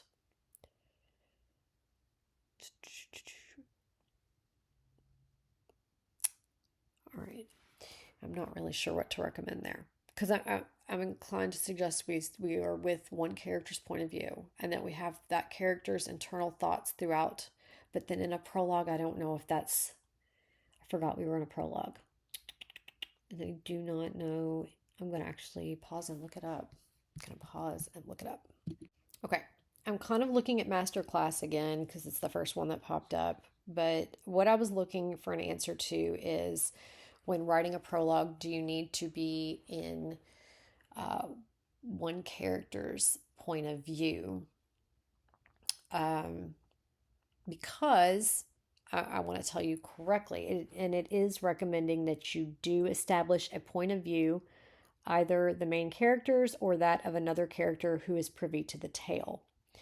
And so here we are kind of, I feel like mid-prologue, we're kind of switching over to Clara because we've not had any internal thoughts. And so another thing I was wondering is, do we have those in prologues? I feel like if we're kind of getting introduced to a character who we're going to be on a journey with that character, we want to immediately start to have feelings about them. And I feel like even in the prologue, you would still want to accomplish that. So I'm inclined to continue to stay behind my suggestion to pick one of the two characters get into their point of view, and have some internal thoughts and feelings about the situation that they're in. Obviously, we're not going into deep into depth because I remember now that we're in a prologue and we're not into the actual chapter. But I'm kind of like perusing here. I don't think I've actually ever used a prologue. It says here, if you have a prologue, it needs to hook the reader just like a first chapter, which we kind of know. I mean, obviously, if you won't even read the prologue, why would you read the rest of the book? So it would obviously need to do the same thing your first chapter would do. It's just kind of throwing them into the action and giving them some grounding as they dive into the first chapter before they dig in. It's like an appetizer. But it does say the story is written in first person and the prologue is in third person is one of the formats. That's under scribendi.com. I'm not really familiar with that. The prologue focuses on a secret of one of the characters, which the main character would have no way of knowing, and the author would not otherwise be able to tell the reader due to the first person perspective. Then let's see, we have maybe some foreshadowing, background information, establishing a point of view. So I thought we were going to be with Alana because we kind of met her first, but we've not had any internal thoughts from her. But I don't think you have to have a whole lot. It can just be a thought here or there. Clara turned and strolled back to the shattered doorway. She looked, you could say she looked at her sister, or at her, what does her sister look like? Her sister crumbled on, I kind of see I see Alana kind of being on her knees, hunched over. Wait, is she laying back? She's on her knees, but I kind of have this broken visual. Okay. It seems like she's broken in all the ways. Clara turned and strolled back to the shattered doorway.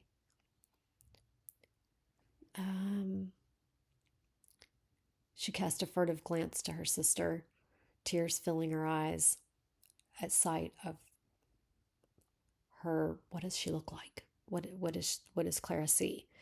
This would likely be the last time she would see her. There were thousands of things she wished to say, but knew nothing would change if she did. So I've got more internal thought right here in this paragraph from Clara than I've had any from Alana at all in this whole thing. I do immediately, here we go. This would likely be the last time she would see her. There were thousands of things she wished to say. This right here makes me feel closer to Clara than what I have felt with Alana throughout this prologue. And we are on the second page. So we're not too terrible far down, but I immediately am now attached to Clara. I don't know what to suggest for the point of view switch, because unless I have misinterpreted some things up here and we were with Clara the entire time, lots to chew on right there. Let's continue to look at this paragraph. And I'm going to jump off the point of view thing, having vocalized my musings over it, having done a little bit of research about it. It seems like the rules are still the same. We really shouldn't switch mid prologue. If we were with Clara the entire time, I kind of need to know that. If I had internal thoughts from Clara immediately, but I felt like we were looking through Alana's eyes as she visualized Clara, as she was looking at her. I'm not really sure what to suggest about that. I'm going to have to defer to you, the author, who is in control and knows what's going on, as to how to address that. Clara turned and strolled back to the shattered doorway. Okay, she looked to her sister, tears filling her eyes. What does she look like? All right, I like my first suggestion better. This would likely be the last time she would see her. If you have mentioned her sister here and what she looks like, then you don't have to say sister again here, just noting that. I feel like in my musings a minute ago, when I first kind of worked my way through this paragraph, I left off sister here maybe, because if I tucked it in here, you don't need to have it here as well. There were thousands of things she wished to say, but knew nothing would change if she did.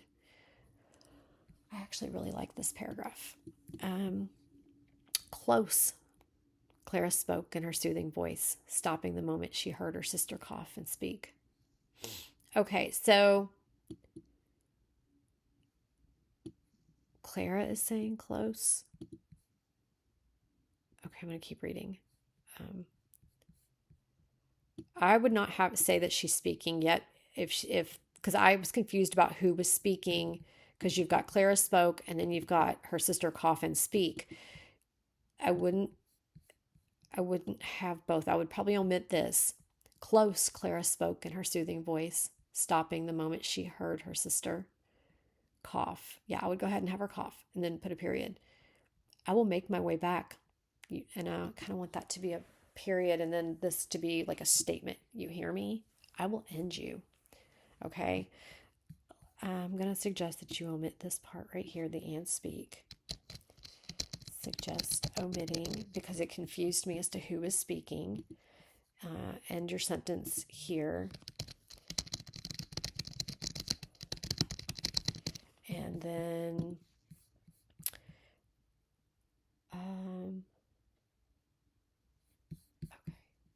okay, I got interrupted again. I just realized, oh, bad parenting moment. I just realized that I'm supposed to be in carpool right now getting my child, but her dad is going to go get her, so all is well. And now that I've fixed that, I'm going to continue going for a little bit longer, and then I have to go get my son. Okay, so close, Clara spoke in her soothing voice, stopping the moment she heard her sister cough. I will make my way back. You hear me? I will end you. I kind of want to suggest that you make this a period.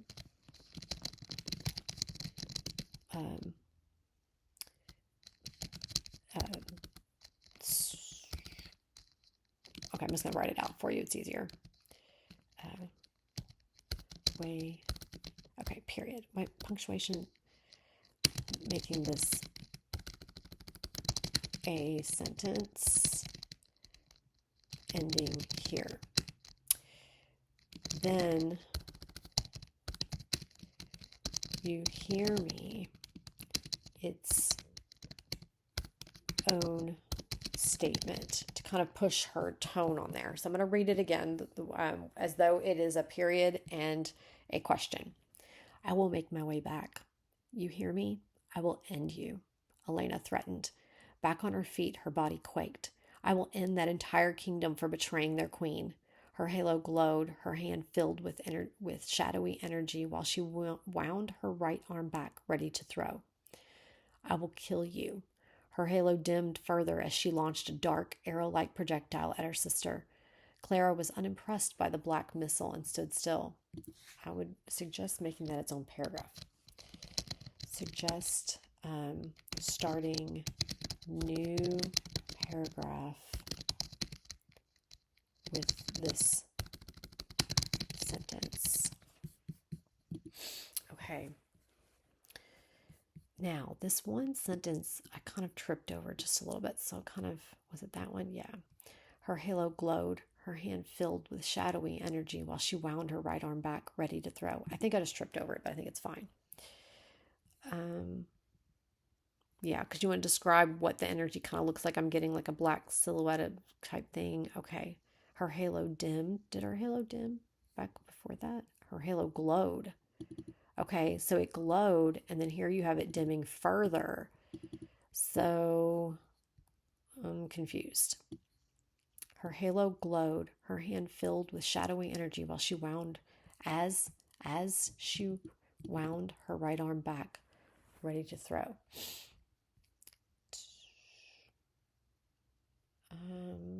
I'm contemplating a couple things. Okay, first, let's address this glowing.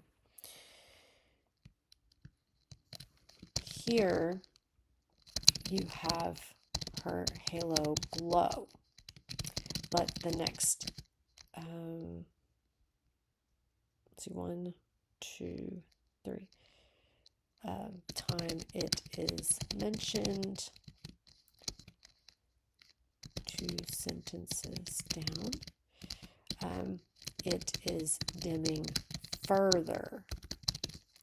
Glow implies bright brightening or illuminating. I feel like I'm going to look up the actual word to be very specific. Give out steady light without flame. Okay. A steady radiance of light or heat. Glow implies brightening or illuminating or steady light. How can it dim further if it hadn't yet dimmed? So it hasn't dimmed before, so it's not dimming more. It would be either growing brighter or dark. So which is it? Okay, and what I'm going to do with that is kind of highlight it yellow and then highlight halo dimmed further. Okay, the same color to kind of show you where I'm talking about. Halo glowed and halo dimmed. Okay, if I could use all of the same yellow, that would be just splendid. All right.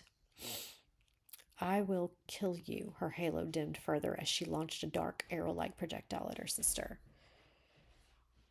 Clara was unimpressed by the black missile and stood still. Alana smiled, knowing Clara couldn't dodge. Okay, so here's a point of view switch. So this is what I'm going to do. I'm going to kind of I'll go with pink to illuminate point of view switches. So pink highlight to point out point of view switches. Okay. So we kind of switched back here to Clara. Alana struggled against the hold, was too weak to free herself. Let go, you rake, I will kill. Clara's halo glowed brightly in the moon's shadow, stifling Alana's screams. Alana's eyes and mouth glowed with fiery light. Her scream was brief, ending a small burst of flame spit from her mouth. Silence. Clara loosened her grip, letting her sister fall to her knees. Alana's eyes were in the back of her head, mouth agape as a small wisp of smoke lingered within. Clara turned and strolled back to the shattered doorway. She looked back, tears flowing. Okay, so I feel like the point of view switch here happened here when you started beginning with Clara. Clara silenced the threat grabbing her face.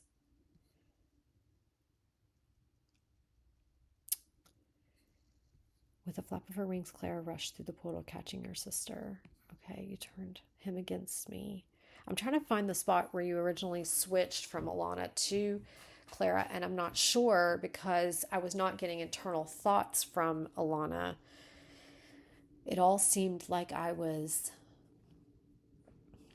an observer, but not part of or engrossed in. So Clara loosened her grip. Oh. I feel like this might be where we kind of switched. I know for sure it's in the next line because you have internal thoughts from Clara. Her feelings are in there. Let's see. Man, it could have been sooner because you've got her back here.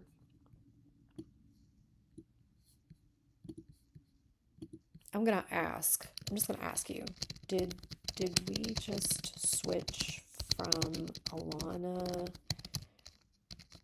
point of view to Clara? Asking. I feel like it happened there maybe because it's is Alana watching? If she's the one being caught, then I feel like she can't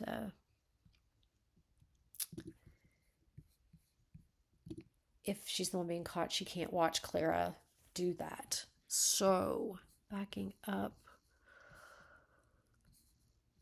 Okay, yes. And then, so we were with Clara. This is the switch of view to Alana. Pink highlight to switch out point of view, to point out point of view switch. We are now with Alana.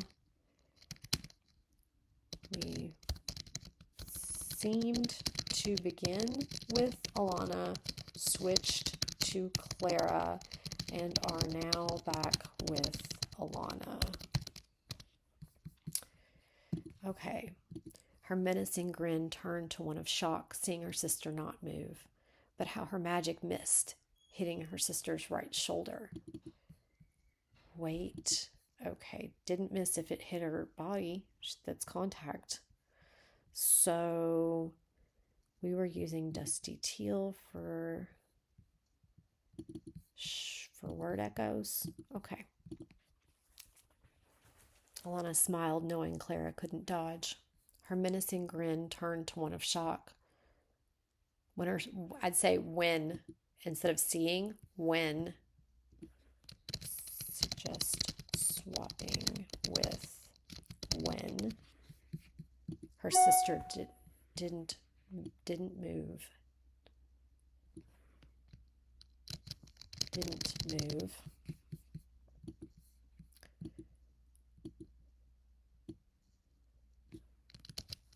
Rather, her magic missed,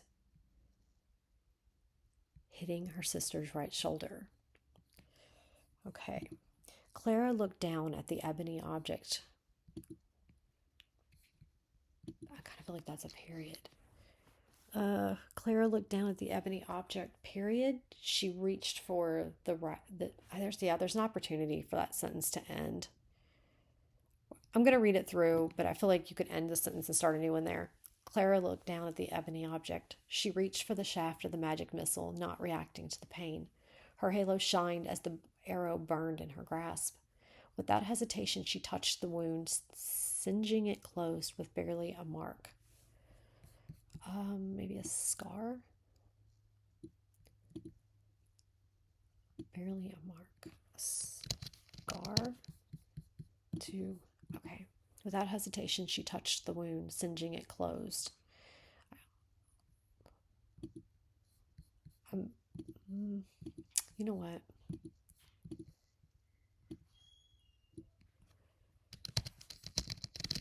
I'm going to suggest you omit that part and just clean that sentence up. Without hesitation, she touched the wound, singeing it closed. All right, Clara looked down at the ebony object, period. I think you should end the sentence there. Suggest ending sentence here. And then beginning new sentence. All right. She reached for the shaft of the magic missile, not reacting to the pain. Her halo shined as the arrow burned in her grasp. Without hesitation, she touched the wound, singeing it closed. Clara looked down at her sister one last time before she turned away. Okay, so I feel like we jumped back. Did we jump back to Clara?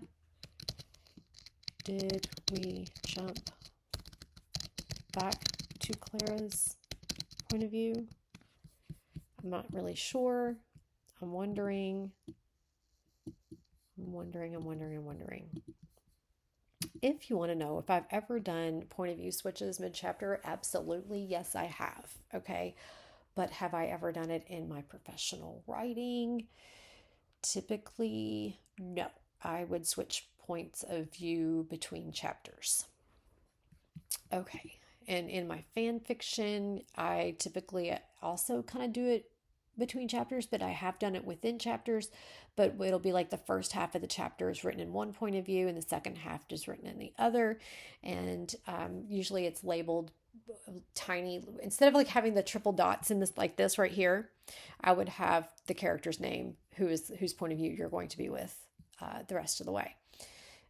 Now, I'm also involved in a role play writing. And when we compile that, because it's a role play, we all write certain characters and we'll take different segments. And so there's lots of head swapping and in those stories. And they are a specific saga. And so, yes, there's lots of head jumping in there, but it's fan fiction. So it's primarily written for our entertainment and for fun. So keeping that in mind. Writing professionally, I absolutely would not do that because I'm not going to be able to get it past a publisher. It's not going to go. It's going to get sent back to me with point of view complaints. And initially when that was an issue that kept getting thrown back at me, I was very frustrated. So now I'm the one that has to frustrate other people. I'm so sorry. Okay, let's keep going. Her halo. I like this paragraph. I like this action. Okay. Clara looked down at her sister one last time before she turned away. Close it. Shattered space glowed vibrantly one last time with violet light as the pieces shook and returned to where they belonged. Left behind, Alana stared where the portal had been, unable to believe she had missed. She fell to her knees, tears pouring from her eyes as she screamed her anger and hatred into the void, screaming until she couldn't any more. She fell asleep on a lonely rock on this lonely moon for a lonely existence. Okay. So we've got word echo here. I kind of like the cadence you kind of picked up there. I'm starting to kind of get some feels. I see opportunity to help your reader have those feelings, and I'm going to show you where. Left behind, Alana stared where the portal had been, unable to believe she had missed. Okay, so we're back with Alana. Okay. Oh, my goodness. Undo. Okay.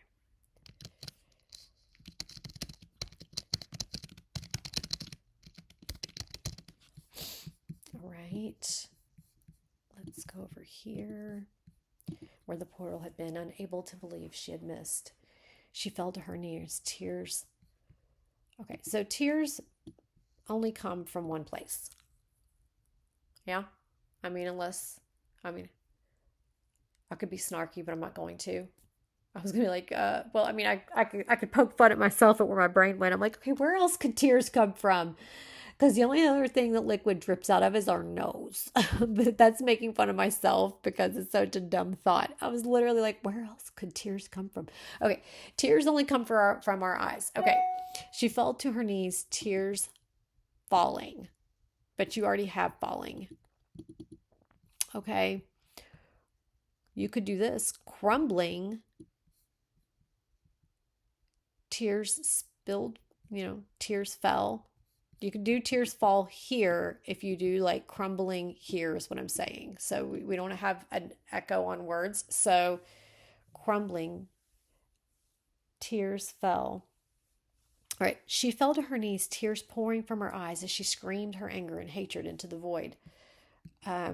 You could have her internal thoughts and feelings here to convey her anger and hatred. So suggest reworking this so that we have Alana's internal thoughts and feelings rather than telling us that she is angry and hateful. Okay. So if you give us her internal thought and then you pair it with her tears, which show her emotion, then we're going to feel what she feels. So play with that and see what you come up with. Screaming until she couldn't anymore. Okay, screaming until she was hoarse, until she lost her voice, until she was hoarse or lost her voice. She fell asleep on a lonely rock on this lonely moon for a lonely existence. I'm going to leave that. Okay. Laughter filled the center of the moon. Here it was completely dark, not a speck of light to be seen. The laughter shook the core of this forsaken satellite, one that was so very glad he could experience what had just transpired. Okay, wait a minute. The laughter shook the core of this forsaken satellite, one that was so very glad he could experience what had just transpired. He who? Where was this person? Okay, so we had We also had Marcus, who just kind of like disappeared from this whole scene. He like shot in for this one moment and then he's gone. Where did he go? What happened to him? Is this him? I'm not really sure, but I am going to point out, where did Marcus go? Okay. Laughter filled the center of the moon. Here it was completely dark, not a speck of light to be seen. The laughter shook the core of this forsaken satellite, one that was so very glad he could experience what had just transpired. I'm not sure. Who? Where did this person come from? There was nothing but him here. Glee filled this space for the first time in centuries, proud to see sisters betray one another. Nothing had brought him joy like this in so very long. I wonder which one of us will get out of their prison first, he chuckled, filling the center of the moon once more with deep laughter. While the moon's surface was silent with an exhausted and battered woman, down in the moon's core there was only laughter. There was no silence. Okay, so I get the whole loop around on the silence. Got that. Tied in there. No, why am I highlighting that word? Let's pull me back in. I wonder which one of us will get out of their prison first. He chuckled, filling the center of the moon. We have moon. That's the word I was aiming for. So we've got moon and moon. And is it a moon or a satellite? And is the moon a satellite in this world? Because we had that too, and I'm kind of wondering. All right. Laughter filled the center of the moon. Here it was completely dark, not a speck of light to be seen. The laughter shook the core of this forsaken satellite, one that was so very glad he could experience that had just transpired. You know what? You could say he was one. If you don't want to say who he is yet, you could say he was one that.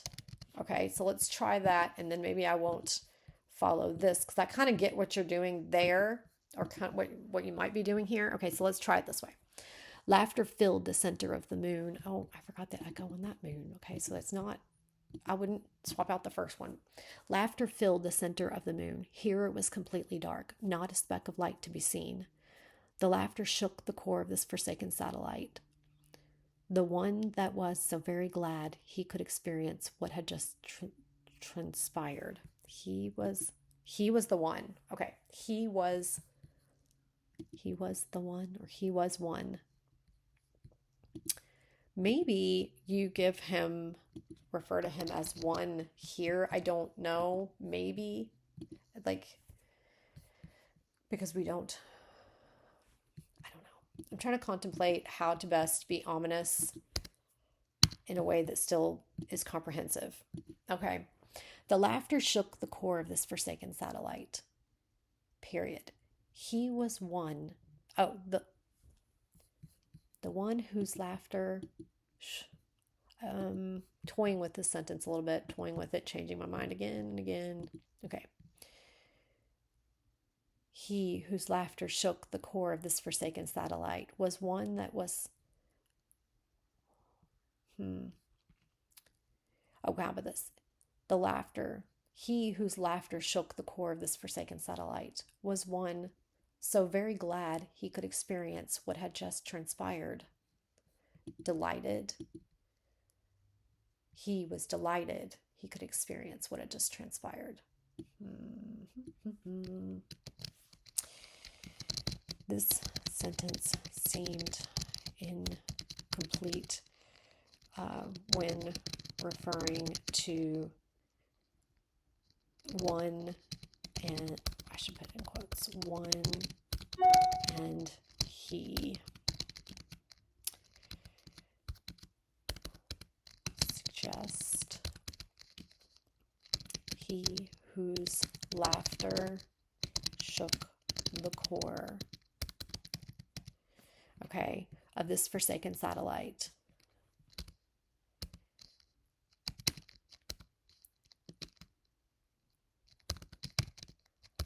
Belonged to one so very glad he could. There you go. There was nothing but him here. Glee filled this space for the first time in centuries, proud to see sisters betray one another. Nothing had brought him joy like this in so very long. I wonder which one of us will get out of their prison first, he chuckled, filling the center of the moon once more with deep laughter. I would suggest a different word than laughter. We have different ways to imply laughter. What does the sound? What does the sound like? Is it is he chuckling? Is it mirth? You know what? You can use some different words there. While the moon's surface was silent, with an exhausted and battered woman, down in the moon's core there was only laughter. Laughter, joy, celebration. There was no silence. Okay. All right. And then it begins chapter 1. Okay. So I'm at 2 hours and 20 minutes on the prologue. So I'm going to stop here. And if you want me to keep reading for you, I'll look at chapter 1. So my first chapter reads are typically free. In this case, your prologue read is free. And then every chapter after is I do for Buy Me a Coffee, which is like I think essentially a $5 tip. So with this, I like the visual that you have painted here. You've got action. You've definitely got a story. You've got all these beautiful elements. And I think that I'm interested in what would happen when you look at some of these little things like word echoes, point of view switch, and then I comb through that first prologue for those things and then see if you like what it does for you. And then there's just a few things where it's more like word swaps and tweaking, adjustments here and there, typical things. So I'm really interested in like what happens, what this looks like for you after a one pass over revision with some of these suggestions. Like I'm interested in what you think after you do like some of the revision. Do you like what it does for you? Because I think you have a lot of opportunity in your story. I'm very interested in where it goes and what's happening. And I can see huge opportunity for, like, I see so much potential here. I really do. You've got a lot going on. There's a lot to take in, a lot to consider. There's a lot to want to know. I can tell you've got a lot of, I can tell you know where you're going. And I'm on the journey. I'm on the journey. I'm super interested in what this looks like after you like rework it a little bit. I hope that some of my ramblings and musings are helpful for you. And I am sorry if I had to pause so many times. When I spend a lot of time on a read, some of the longer ones, you'll find that I get interrupted a lot because I'm usually getting messages from a bunch of different people and have all these responsibilities. But I want to thank you for trusting me with your words and giving me the opportunity to look at this prologue for you and to do a read for you. And guys, I will see you all next time on Mystery Ride Reads.